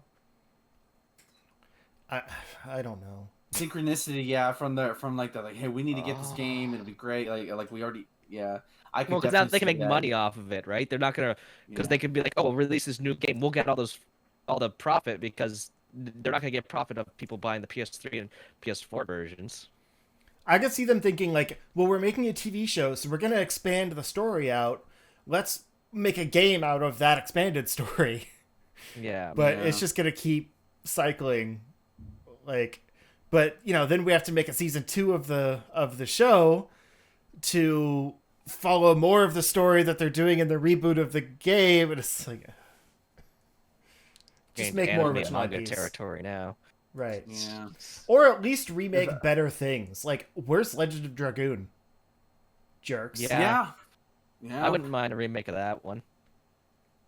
They did, what was the skeleton dude? What's his name? Medieval? Mixcellituelli? Yeah, Mixcellituelli. Yeah, Oh. exactly. And it they bombed. did that game. Yeah, and maybe that's like they get one fucking. God, I'm trying to do a Fresh Prince reference. I got one little sales bomb, and my publisher Sony dad got scared, so they made me remake Last of Us Part 1. That was bad. Sorry. With my uncle in Bel Air. That's right. Yeah, with my exactly. Thank you. But like, yeah, I agree. And it's not like Nintendo does the same shit. Like we'll still get. They're still pumping out Mario, the Fire Emblems. They don't pump out like this. Like, God, you hear Nintendo fans fucking. Where's F-Zero? Where's this? Where's that? Where's Donkey Where's Kong? Metroid? Stuff like that. Where's Metroid? What? What are you talking about? What's Metroid? I hate you. That doesn't exist. So yeah, what do y'all think in the comments? Let us know about what actually, here's a specific question for the audience. What Sony first party that like it's Sony owned would you want to see come back for the PS5? Don't play caveats, just your fucking wish. Don't say, well, they own the, like, I don't care. Just what do you want? What do you want? What do you want to order? Okay. So I put up a fun one. This is next fun. This is a fun one. This is about speedrunning and apparently how it's been busted. So obviously, Super Mario Brothers speedrunning is like, it's like fucking super sick. I think it was like 4 minutes. So this is from a website, artsectina.com. That's very hard to pronounce for me. Sorry. Earlier this week, speedrunner Nifiski became the final player to ever beat Super Mario Brothers in under 4 minutes and 55 seconds. That might not sound too impressive on the surface. It's only about a quarter second under the world record set by Minilin just 2 months ago. After all, in less than, God, I feel like that world record's constantly changing. But once you understand everything that needed to come together, Super Mario Brothers 455 barrier, defeat becomes something akin to speedrunning's version of a 4-minute mile. Niche's performance is within spitting distance of the machine-generated perfection of a tool-assisted speedrun, which uses emulator-recorded force frame, with a tool. We know what a T is. You see those on YouTube all the time. So yeah, and like this whole article goes to like how the precision of it all works and like the techniques. Like I'm just fast. Like I'm not a speedrunner, but I'm fascinated by this stuff. What do y'all think? I'm not a speedrunner, but Yeah. I've been watching these things for fun, and they're nuts. I can't get pleasure out of that kind of stuff. I'd lose my shit. I feel lied to because I clicked on the video that they have in this article, and it is an 8-minute video. If it's a 4:55 run, why is it an 8-minute video? I think it's because he resets in the middle or something.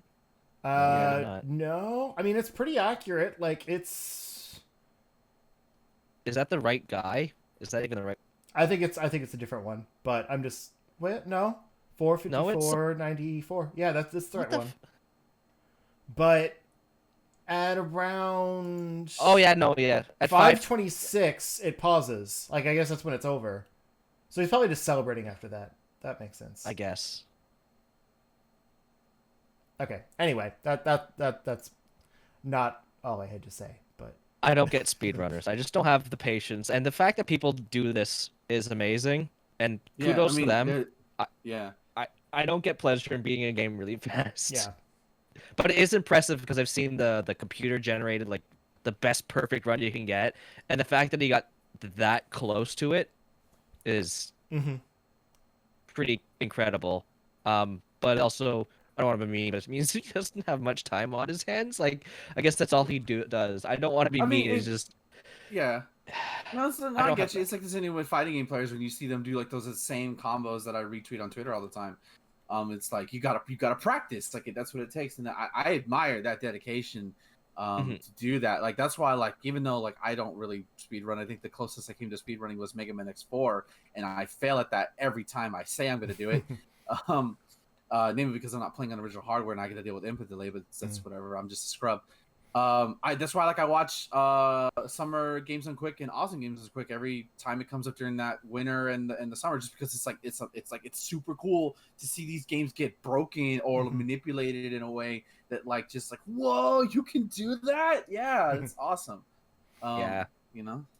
I find Yeah. the concept of speedrunning fascinating. Like, I like to watch runs and stuff because sometimes like the glitches they do can be applied to other things.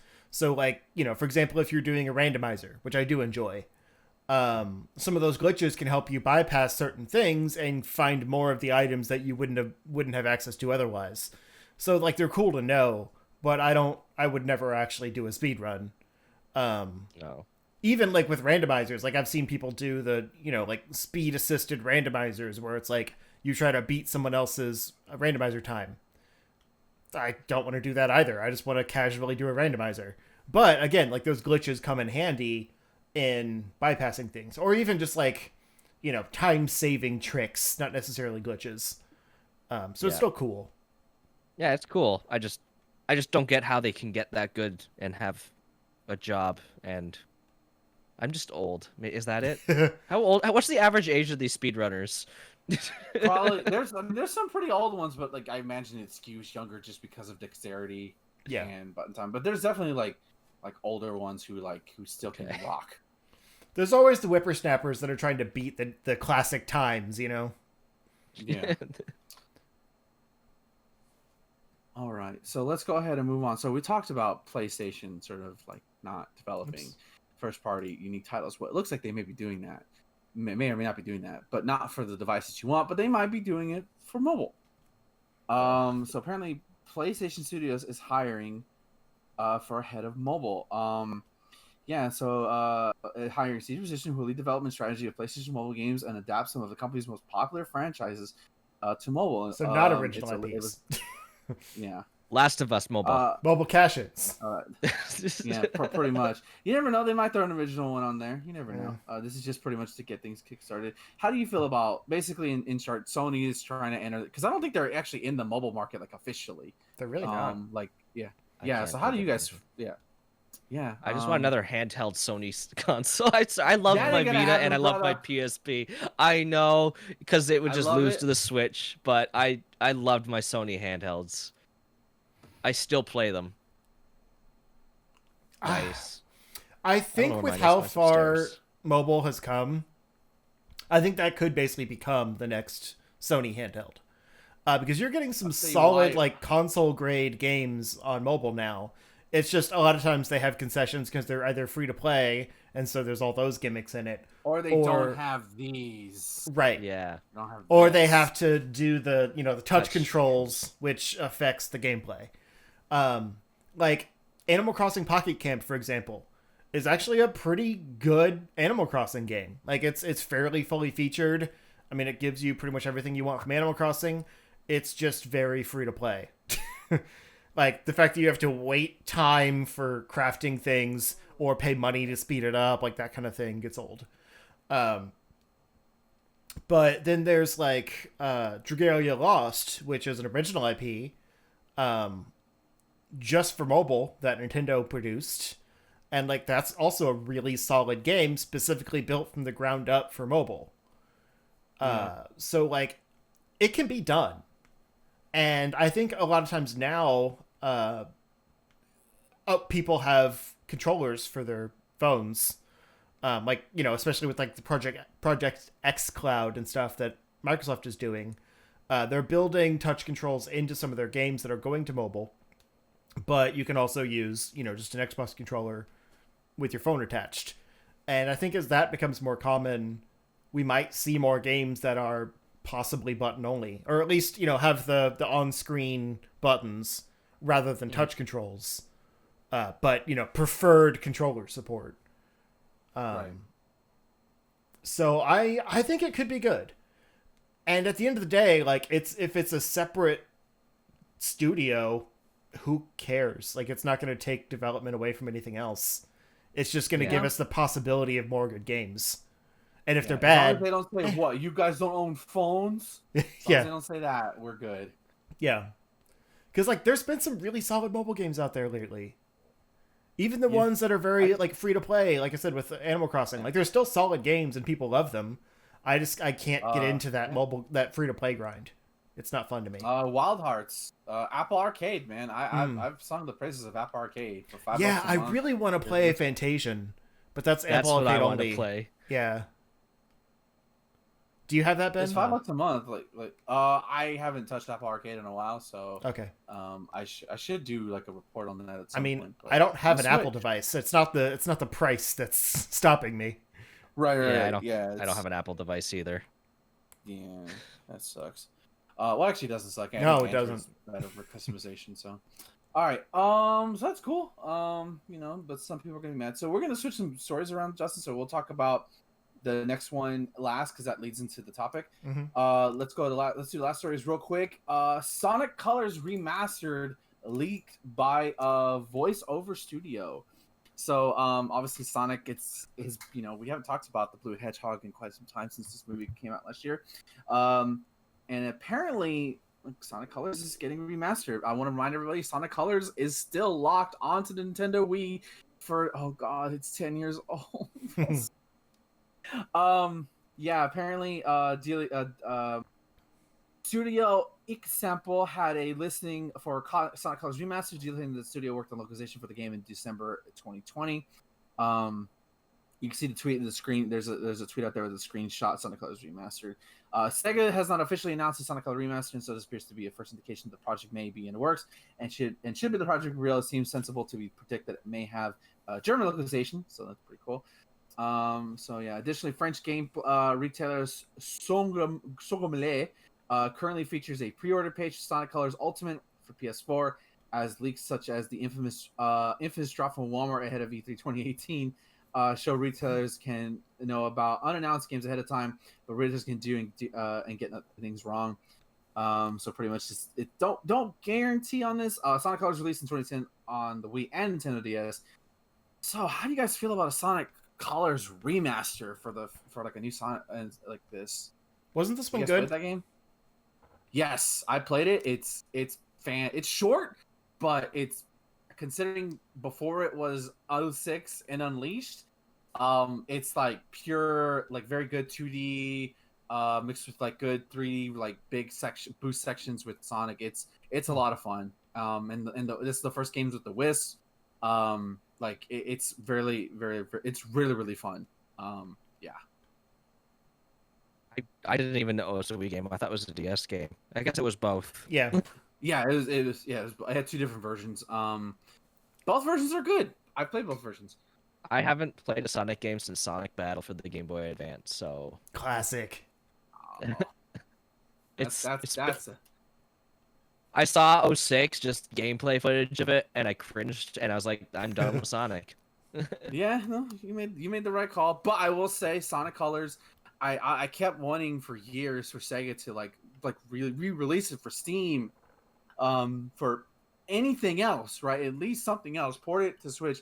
I mean, like you can't even use this to like, oh, we use the motion controls. It doesn't. You can use the Wiimote to do stuff in Sonic Colors, but you can also play. If you had the Wii, you could use your GameCube controller to play that game on that. So it has buttons, and that's how I played it. I played with the classic controller on my Wii. So I just want, like, if it comes remastered with just like a better looking coat of paint, because granted it is old by this point. I think that'll be great. And maybe, obviously, unfortunately, it will not have Roger Craig Smith, which that was his first game, so that'll be awkward. Not hearing his voice as Sonic, but whoever they get, I'm sure will be fine. So that's cool. I mean, if you also like, the fact that it's a rumor, like, obviously take it with a grain of salt. Yeah. But if you pair this with the announcement that he was no longer, like, he found out he was fired, basically, like, it makes you think that they had something Sonic in the works, and they went a different direction. So, now getting leaks of a Sonic game, it's probably real. But what Yeah. I want to Yeah. know is like if it's just a straight remaster of the Wii game, or if it's like kind of an expanded. Because you said it's pretty short. Like, what if they maybe took like the DS levels and like remastered those into the Wii game, and kind of like Well, did like a generations type thing with like the two play styles. I mean, have you seen the DS game? No. It's like a complete like it's literally the same game. It's just the presentation is different. Oh. And it used the DS as dual screens, but like you couldn't really do that because it goes through the same sections. It's just that it's presented in with like the people who made Sonic Rush. It's those people. Okay. So See, it's I just was thinking of like a, so, you know how Generations has like the Zone 1, Zone 2, and it's like the same Yeah. level, but like 3D and 2D. I was thinking like that. no, it's not really like that. Especially because Sonic Colors is a lot of 2D anyways. Like there's a lot of 2D platforming sections combined. The most 3D you get is when it's like a flat plane in front of you and you're like purling through enemies. Like that's the most 3D it gets, and boss fights. But it's mostly on rails for those, so can't really do that unless in the only thing I could see them doing, which I don't. This is I'm kind of iffy about because I'd rather just play a Sonic. In the DS version, you run into like Knuckles, Amy, Rouge, the sexy bat.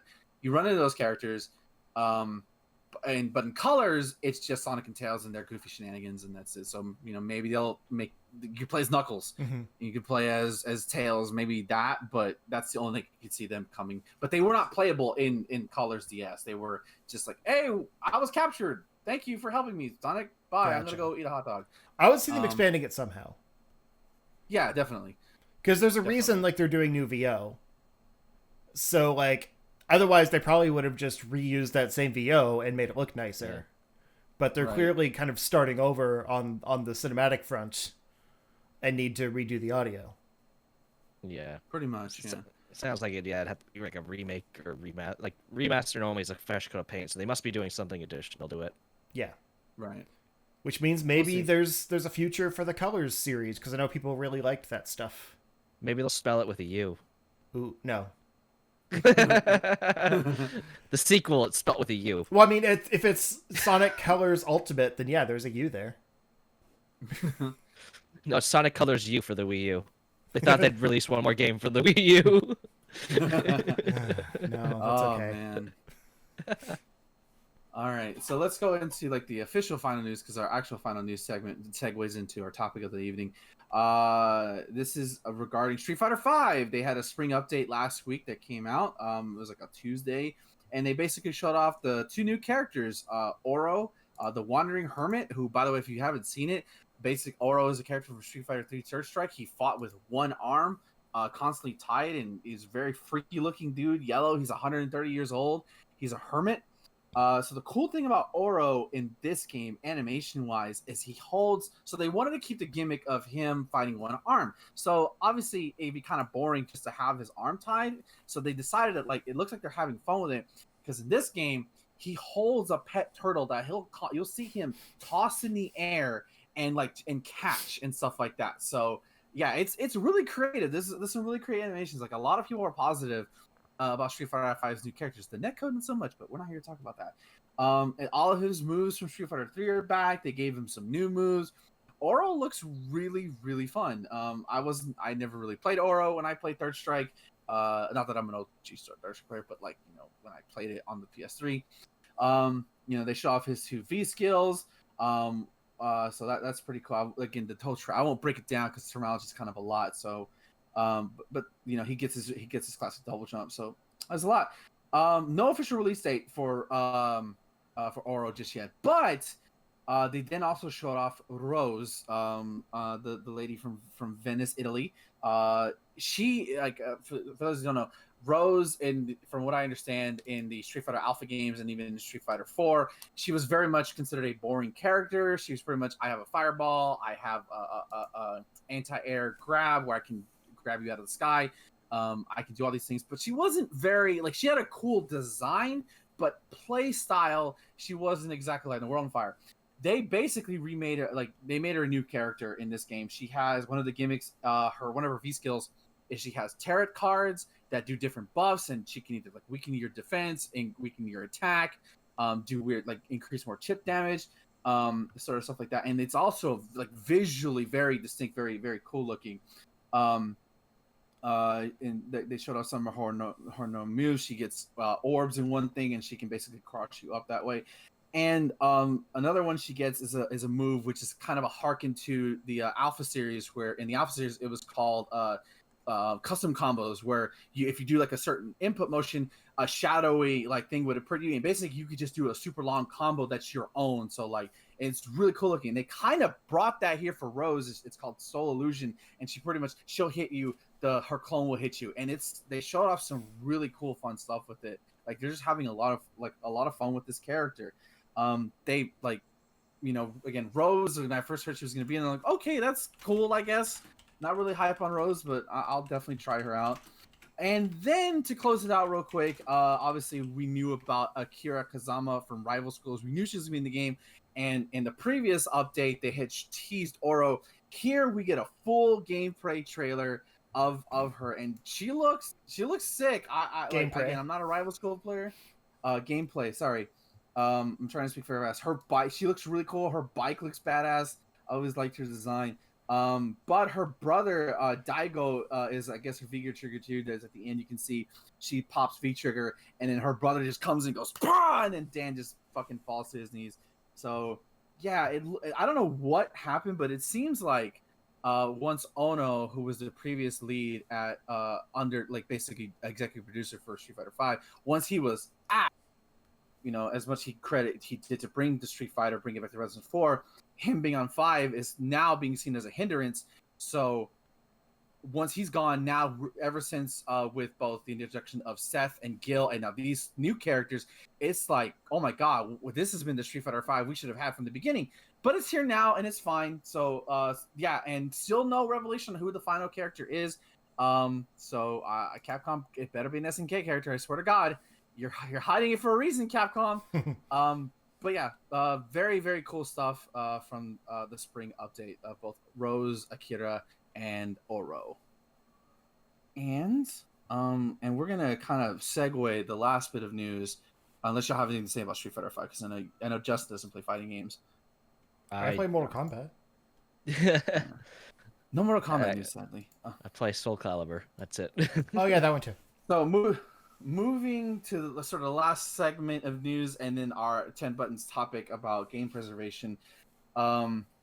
Players are reportedly unable to download essential PS3 game patches ahead of the store closure. So just kind of get the reference. A PSN profile starts compiling all PS3 titles that are experiencing technical difficulties downloading patches, which are often essential in order for the user to play online and earn trophies. The list includes Journey, Little Big Planet, Castlevania, Lords of Shadow, Battlefield. Just list a couple of Lego Star Wars Complete Edition. Just a couple things going on. So we're already seeing the effects of the. It's not even fucking July, guys. It already mentioned how difficult it was to even get into the store to buy anything. Yeah, it's probably because it's getting its traffic jammed right. Like there's no tomorrow.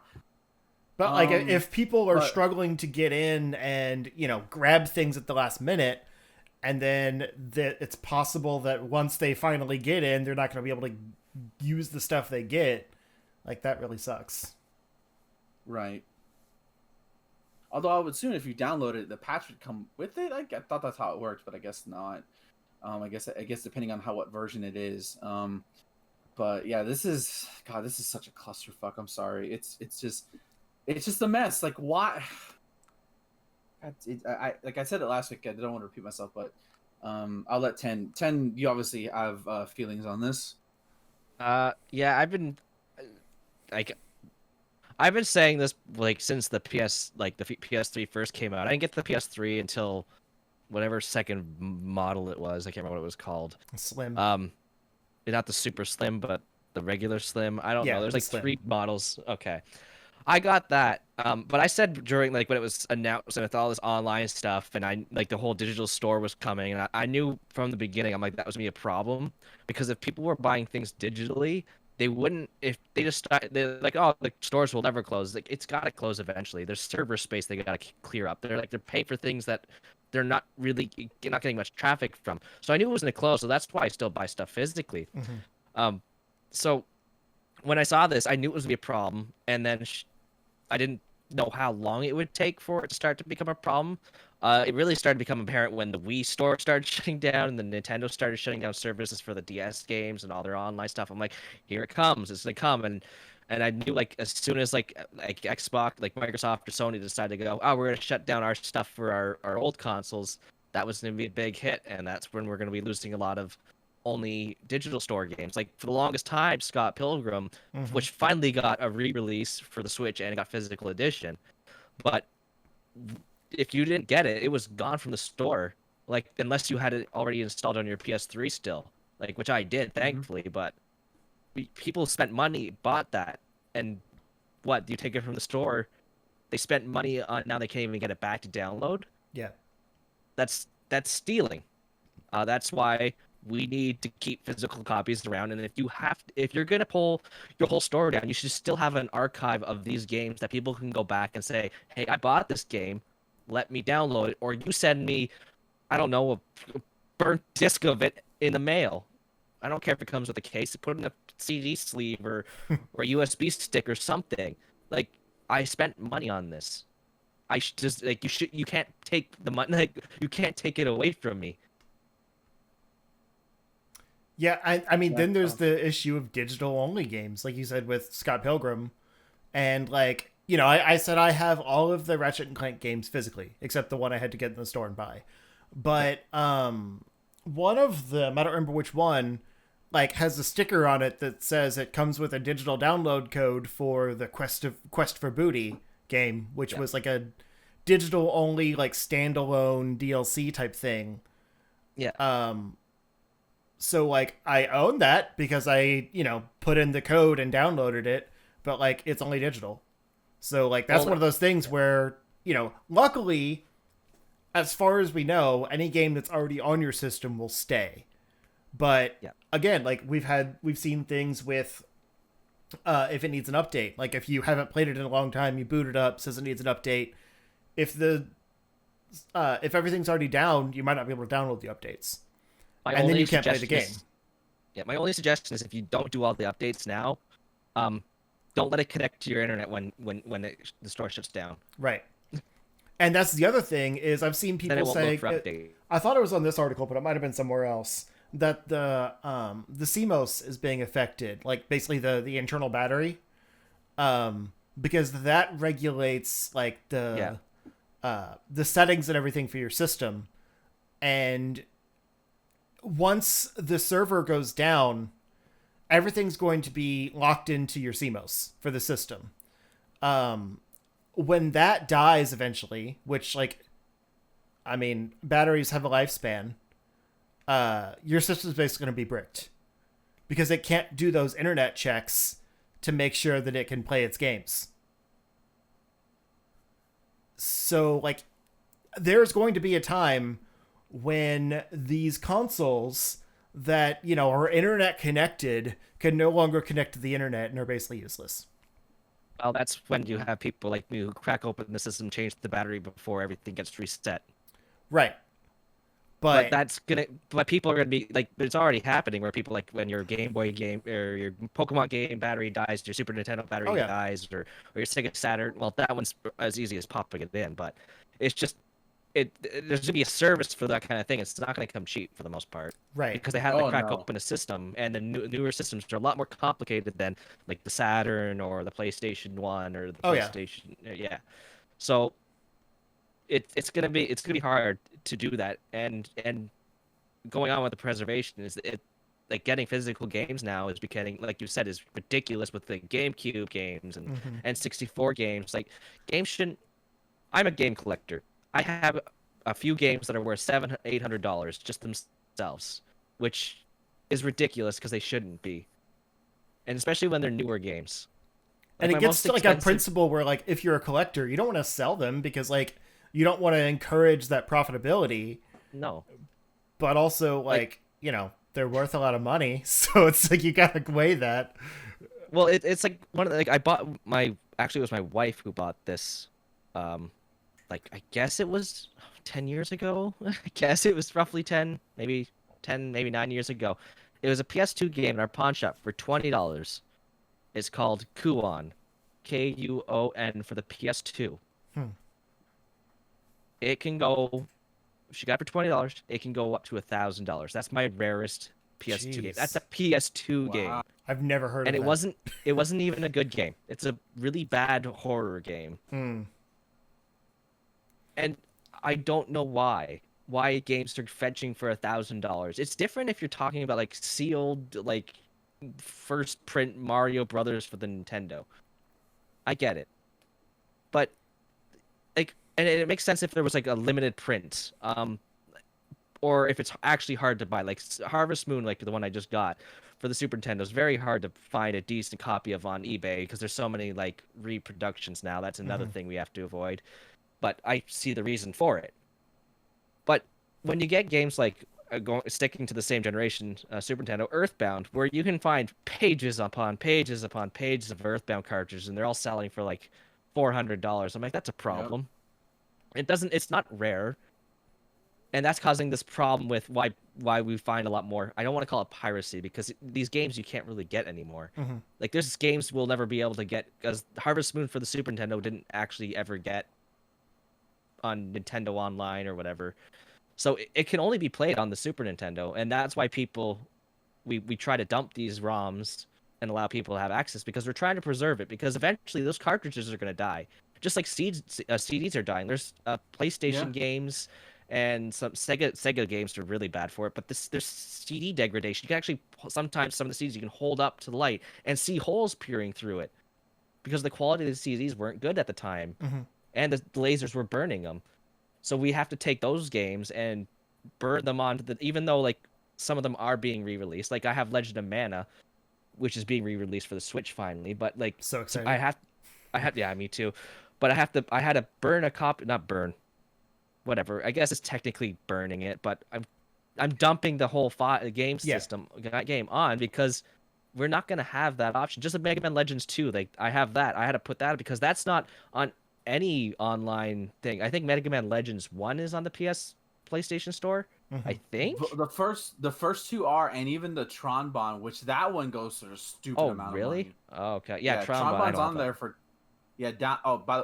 Tron Bond goes for like stupid money. It's $10 right now in the PSN store. Yeah. Okay, I didn't know that. Last time I checked, it was just the first Legends game. So I guess it's been a few years since I checked. But then I got like Suikoden 2, Suikoden those ones. Those ones are. You can't the Marvel vs. Capcom games, like they were delisted because of licensing issues. But you can't buy those games anymore. They're gone. They've been gone for a decade now. And that's going back to these online store games where there's companies who had money and who put money in there and they can't make that money anymore, profits off those games. And they don't. Some companies didn't have it optimized to run, let's say, port it to the Switch. They'd have to rebuild the game from scratch to get it on the Switch. And now you're taking it down from the store. So the consumers are losing money because they're not going to be able to get it if they don't know what's going on. And then the companies are not going to be able to get money. It's just a problem, and that's why we're trying to preserve. Like I'm trying to when I get games, I dump backups of it on my computer because eventually when these games are not, they're not on any store, or they're not, all the cartridges have died or all the CDs have degraded. Like we're gonna need to have digital copies of this, and that's why and then we have the consoles themselves, like you were talking about the batteries when they die. That's why we have things like the Poly Mega or the Super NT or all the analog products, or if you're gonna go the digital route, which is the Mister. I think that's how they pronounce it. I don't know. I don't have one, where you can just play. It's not software emulation, but hardware emulation. It's using the field programmable gateway chips that help make it so it emulates to the best of its abilities the exact hardware of the Super Nintendo, Genesis, or anything you program it to be. I've never heard of that. Yeah, that's what like the analog systems use. Okay. And they work really well. There's like it almost acts like I have my Mega SG and it acts like a Genesis. It has this. It feels like I'm playing a Genesis. There's no like emulation lag or weird things that go on. It is a Genesis. At least it thinks it's a Genesis, basically, and that's why I'm we a have and that. Genesis. I Pardon? am a Genesis. Yeah, Sorry. basically. Would that make it But 64 emulation possible? Because it sucks. yeah, so I'm hoping like so there's the company Analog who's doing that with actual cartridges. That's for people who want to play the actual physical cartridges, which is what I aim for. But if you Yeah. don't care about owning physical media, then you have the Mister, which does it's still hardware. It's still using the FPGA chip, but you use ROMs instead. But it can emulate. It can hold so many different cores. It's open source. People are like helping work with it all, so it can play arcade. It can play Super Nintendo, Nintendo, PlayStation, N64, and it emulates the system emulates on a hardware level, Okay. and it outputs an HDMI and it looks good. So Nice. if you want to look into emulating 64, I would go the Mister route because there is no current like version where you can do this with the hardware like Analog does, because they've only done Nintendo, Super Nintendo, Genesis, Pocket, and they're doing the Duo. Yeah, I don't have any Turbo N64 graphics. games anymore anyway. I just there's no good emulators for N64. Some games run well, but like it's just such a weird backward system that like no one's been able to figure out how to perfectly emulate anything on it. Yeah. No. It's like the Sega Saturn and Dreamcast. They're one of the hardest things to emulate because of the weird Yeah, shenanigans Dark- Sega dark- did back which then. is funny because those Yeah. hardwares were the easiest to hack. Yeah. Just put a chip in, you can now play burn games, no problem. Right. But yeah, that's kind of what I wanted to bring up to you, because like I emulate everything now. Like even if I own the games, it's just easier. Like if I need to record it or whatever, to play a Yeah. ROM of it. And so to me, I think preservation is at the digital level because, like you said, physical media fails and things like that. But you know, there's also like the internet could go away someday and all we'll have is physical. So like you, on the other hand, tend to do hardware for everything. Like you have Yeah. your, you know, your hardware boxes like the Analog and the Super NT and those kind of things. I think you're even doing your Pokemon Nuzlocke through hardware, right? Yeah. Well, not yet. It was going through the Retron 5, which is a piece of emulation system. But I do have an Analog Pocket coming in that was delayed till October. Gotcha. Because thank you, Analog. Actually, I should thank the ship that blocked the canal. Mm. that thing. But you know, I do everything hardware because I feel like I like the feeling of holding a controller. I like it's the small things of like it helps the nostalgia build up. So popping the game in, pushing the button to pop it out, like that works for me. But we want to make it easier for people who won't have access to these games because they're so expensive and they're eventually going to fail. So we dump them digitally for people who don't want to spend $500 for Harvest Moon for Super Nintendo. Right. And I love that. So I it's like funny I that for- find like every game I find like I hoard. So like I'll Yeah. go and download a bunch of things that I've never heard of just to try them and to hold on to them. Yeah. I used to like, you know, I delete ROMs off and stuff because like I was done with them or whatever, but now I keep everything. So, you know, you never know when you are going to want to play it or whatever. Yeah. And like I said, even games I own, because I've learned the novelty of like being able to mod them and stuff is really fun, and you can't do that with physical media. But yeah, on the preservation side, like sure, I've got a box of random games from like GameCube. I think I've got a few PS1, PSP, you know, DS, 3DS, like just random stuff. But I had a phase in college where like I was just really hard up for money, and so I saw how much a bunch of my games were worth and sold off like my, you know, first edition or whatever, like the original run of Final Fantasy VII discs, and Yeah. like I Zelda Minish Cap cartridge and box, Oh. and like a bunch of things Oh, that were worth man. money back then. And I regret it now. Like I had a Conker's Bad Fur Day Oh wow. N64 cartridge. That I didn't even like. My mom sold all her N64 games, so I didn't even get to sell that one. But like seeing how much that is worth now, I'm just like, oh no. It was like $15 at a KB Toys when they were closing. Yeah. No, it sucks, and that's why like I don't know what to say. Like it sucks when you see things like that happen to you, and that's why I refuse to sell my stuff. Yeah. I totally But, get it. yeah. But I had a copy of Earthbound, and so my mom burned it. oh, yeah, that sucks. Yeah. That's a whole. That's Purposely a whole thing. burned it, or was it like something accidentally happened? She burned it because she was mad at my dad. Because it was technically my Okay. dad's game. So yeah. I see. Okay, so got it. Yeah. I wasn't sure if it was like, she just accidentally burned it because she plugged in the wrong AC adapter into the Super Nintendo and just fried it. No. I did. I wish that was the case. I'd be more forgiving. Because that can happen to the Retron 5 if you put the wrong AC adapter in. So Oh. Oof. Well, that's what I was worried about with the PS5 power cable and the PS3. that's why I said it was fine because I only have two cables, so I share it between my PSP, PS Vita, PS2, and PS3. Gotcha. My PS4 has its own. Mhm. Because I don't have a PS5 yet. I probably never will. Understandable. But yeah, anyway, so like as far as preservation and stuff is concerned, like I love when we get games like remastered and re-released or whatever. Like I will always spend money on the new version because I mean, obviously games get dated and stuff. When you look back at them, they haven't aged as well as they have in your mind, all that good stuff. I don't know what you're talking about. Knights plays as good as it did back in 1996, bro.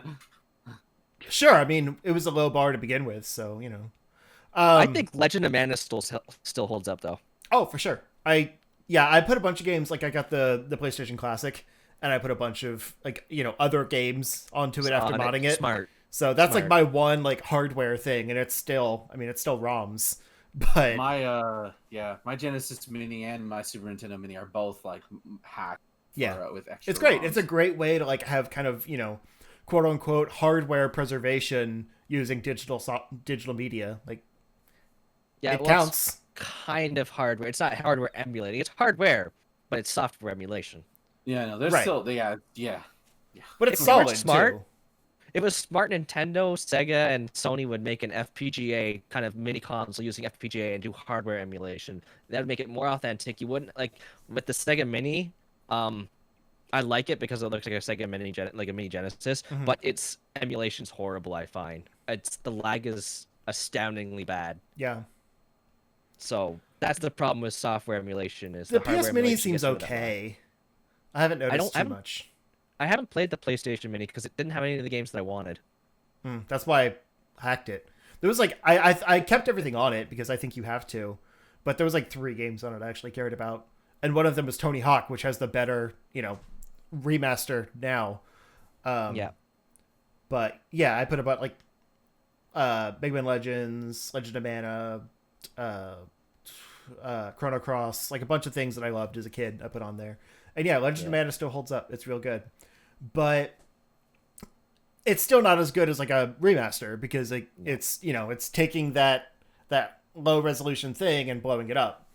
But my point was I love digital preservation because like the PC community seems to care so much more about like modernizing their preservation than the actual companies that make money off of it do. Because you can get like a ROM of a game with like texture packs and all this stuff that make it look amazing for free. And the companies will put out, a nothing remaster that doesn't even play that well. Like, Mario 3D All-Stars, for example, full price and call it a day. And then you compare that to like the PC modded version of the original, and it's like it's night and day. And so I have like I understand the desire for physical media and like, keeping that stuff going. But like in your case, when you dump the games anyway to hold on to digitally, I'd rather just start there. Yeah, like I said, that's why it's like a different type of person. Like I think it's me. Like I can't. I watch like a Super Derek, and he's the same way. He likes to play the physical cartridges of things. and that's the way I am as well. I just prefer to have that. But there's some people who don't care, and they just want to have it so that's easy and accessible for them to just drag a file into an emulator and play it, and that's perfectly fine. I have nothing against that. Mm-hmm. I guess I just preserve games just so we don't lose them. Kind of like now we're losing arcade systems. I'm not sure if anyone's aware of that because there's no documentation on those PCB boards and how they worked. So those old arcades for like Teenage Mutant Ninja Turtles, the arcade game, or like was it Missile Command Mm-hmm. or any of those games, like if you find an arcade and it doesn't work, it's going to be hard to fix it because they don't have documentation to fix it. And there's people out there who are documenting it, who are taking apart working ones and documenting it and like doing like taking apart components and doing x-rays basically on them so they know how it works so that we have all this documented so we can preserve it and maybe eventually we'll be able to recreate these arcades.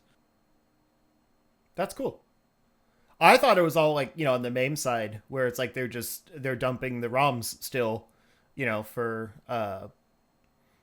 like the homebrew arcades like what I made. Yeah. I didn't know they were like trying to save the physical ones too. Well, they're just trying to understand how they work because if somebody I would love to own an arcade, like an actual legitimate like PCB boards like stacked in their arcade just to have. But if if it broke, I wouldn't know what to do. Right. Not to mention getting a CRT TV, and that's a whole other issue with preservation is because CRT TVs are dying now, and some of those games play better on CRTs or can only be played on CRTs. Like Duck Hunt can only be played on a CRT. Yeah, you can't. Yeah, you can't play Lycan games on HDTV. It just doesn't work. No, and then you have like the old Atari, ColecoVision, and Intellivision. I need a CRT for my games, because that's the only way I'll be able to get it to work really. Unless you get the coaxial adapter, but eventually coaxial is going to go away on TVs. It's all going to be HDMI. So I'm pretty sure I have a TV that doesn't have a coaxial. I actually haven't looked at. I bought a new TV like a few months ago. I haven't actually looked at the back of it yet. I know it doesn't have component. It just got Right. HDMI. So I'm like, well, there's another thing that doesn't have an HDMI. Or 10 years TV, same TV. I need to get a PVM. But that's thankfully we have a fix for a lot of that, and that's having like obviously converters from composite to HDMI. But if you want to get an authentic experience, you get the like something like an open scan. I think I have it right here. An open source scan converter, which kind of gets all your RGB or your SCART or your VGA that goes in and it all outputs to an HDMI and audio that way. So you can play your new old consoles like an actual Super Nintendo on a TV that doesn't have component anymore, and that does put scan lines on there, and that's what I like. Nice.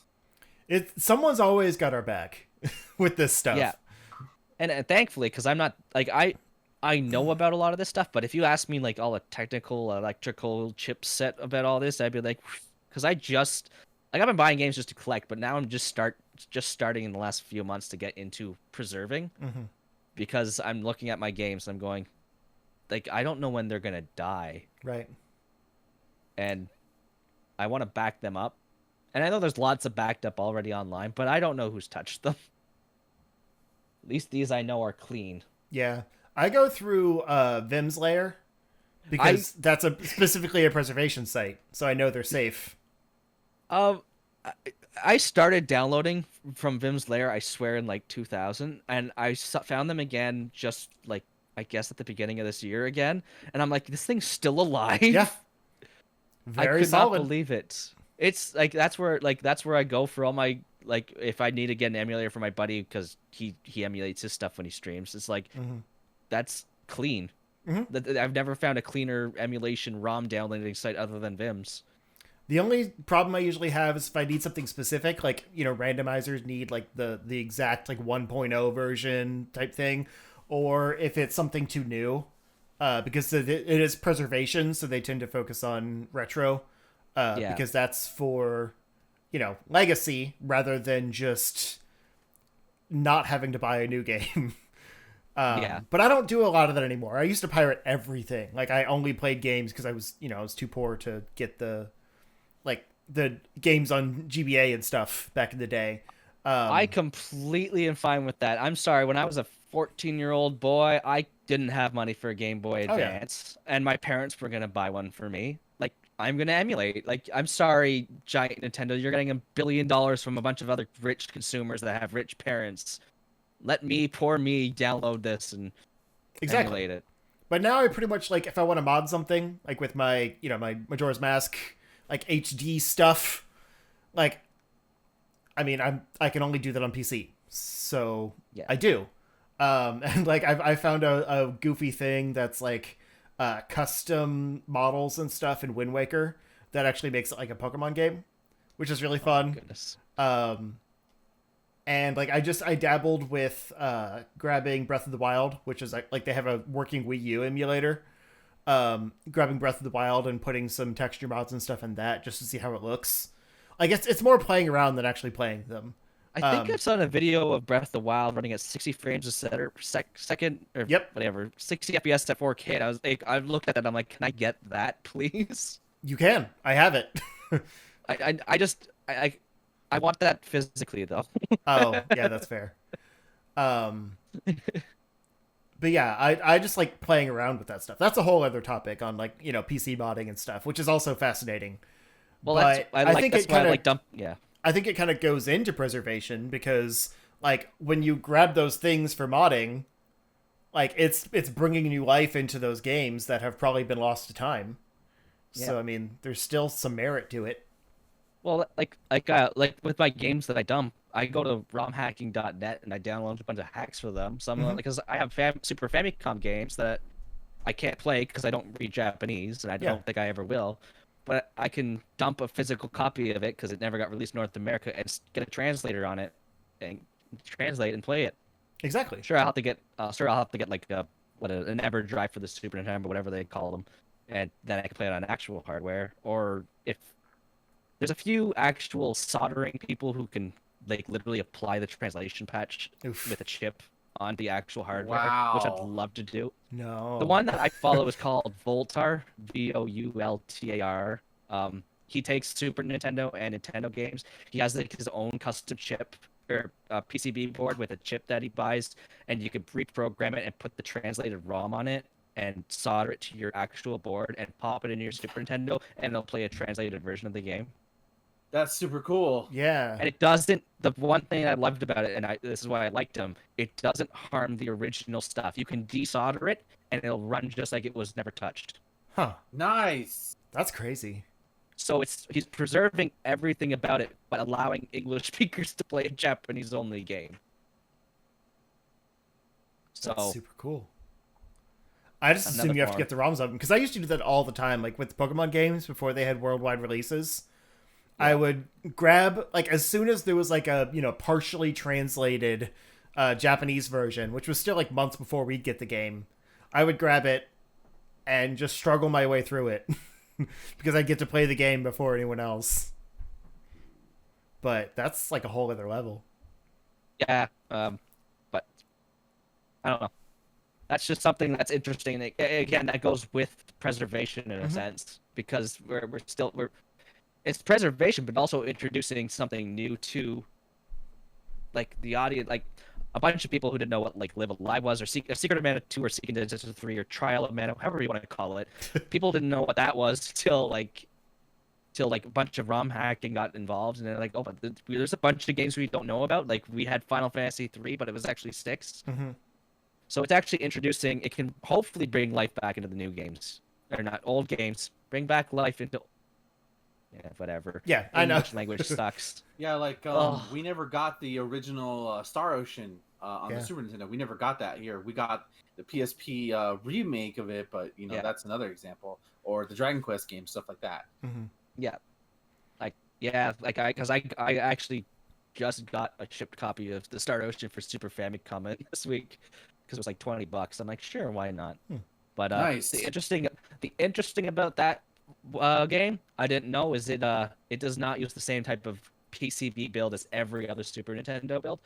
So I have I have no way if I don't even think I could dump the ROM because Oh like it's wow. obviously been dumped, but not with the equipment that I have. So I'll have to look and research on that one.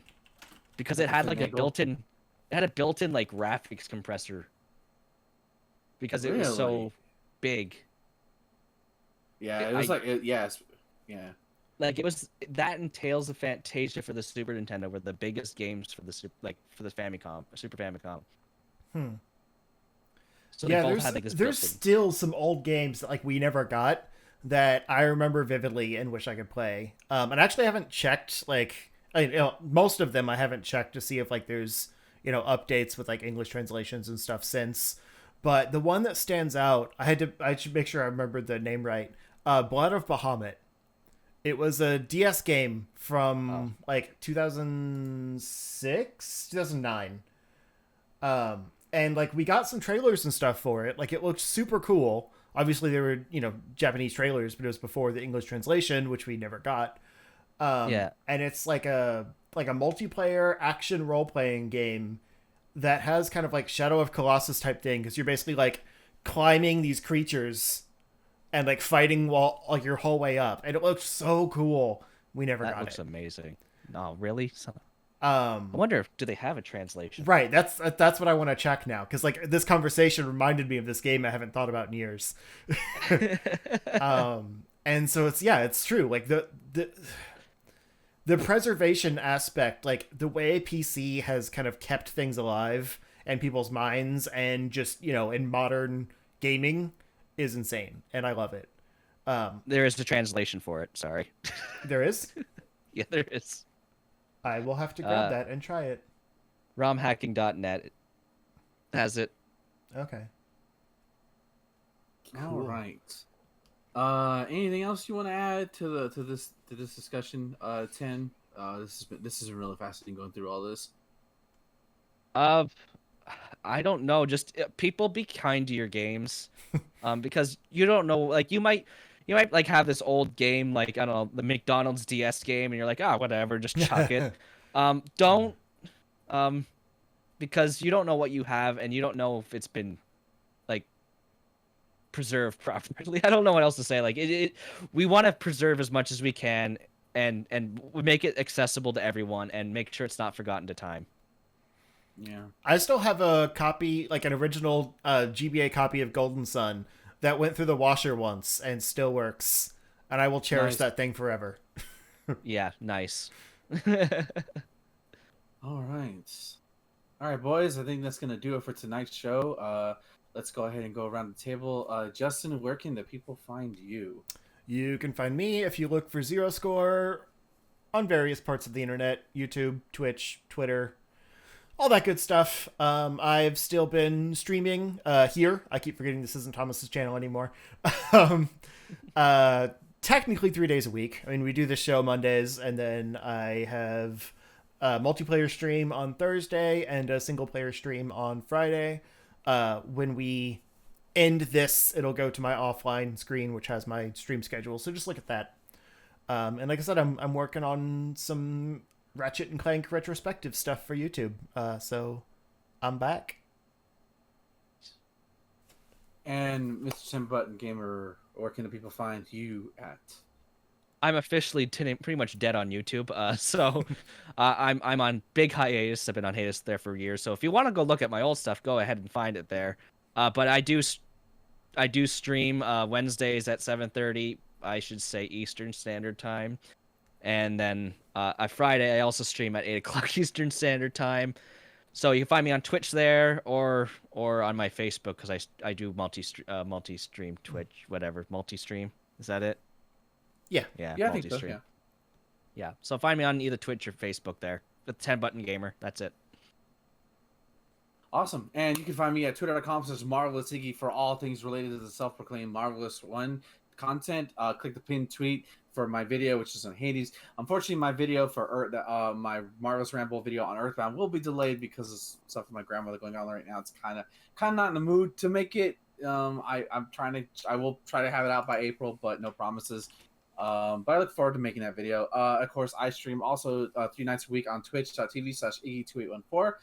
Sundays at 6 p.m. Central Standard Time, Tuesdays at 6 p.m. Central Standard Time, and Wednesdays at 6 p.m. Central Standard Time. Yeah, so Tyler and I will be playing Monster Hunter. The stream with Tyler might be changing because of his schedule, but those are the days I will be live. And of course, thank you for checking out Atomic Shots, the latest episode. The penultimate episode of it went out last week, which is Godzilla King of the Monsters 2019 that Tyler and I recorded, and that was a lot of fun. Unfortunately, we had to delay the official review of Shin Godzilla, so that's why that hasn't been uploaded yet. But we did record the watch along with Thomas and Justin, so that was a lot of fun. So I might just put that one up first, since I know Tyler told me it's finished. So you might get that one first, even though the plan was for me to have that one last. But whatever.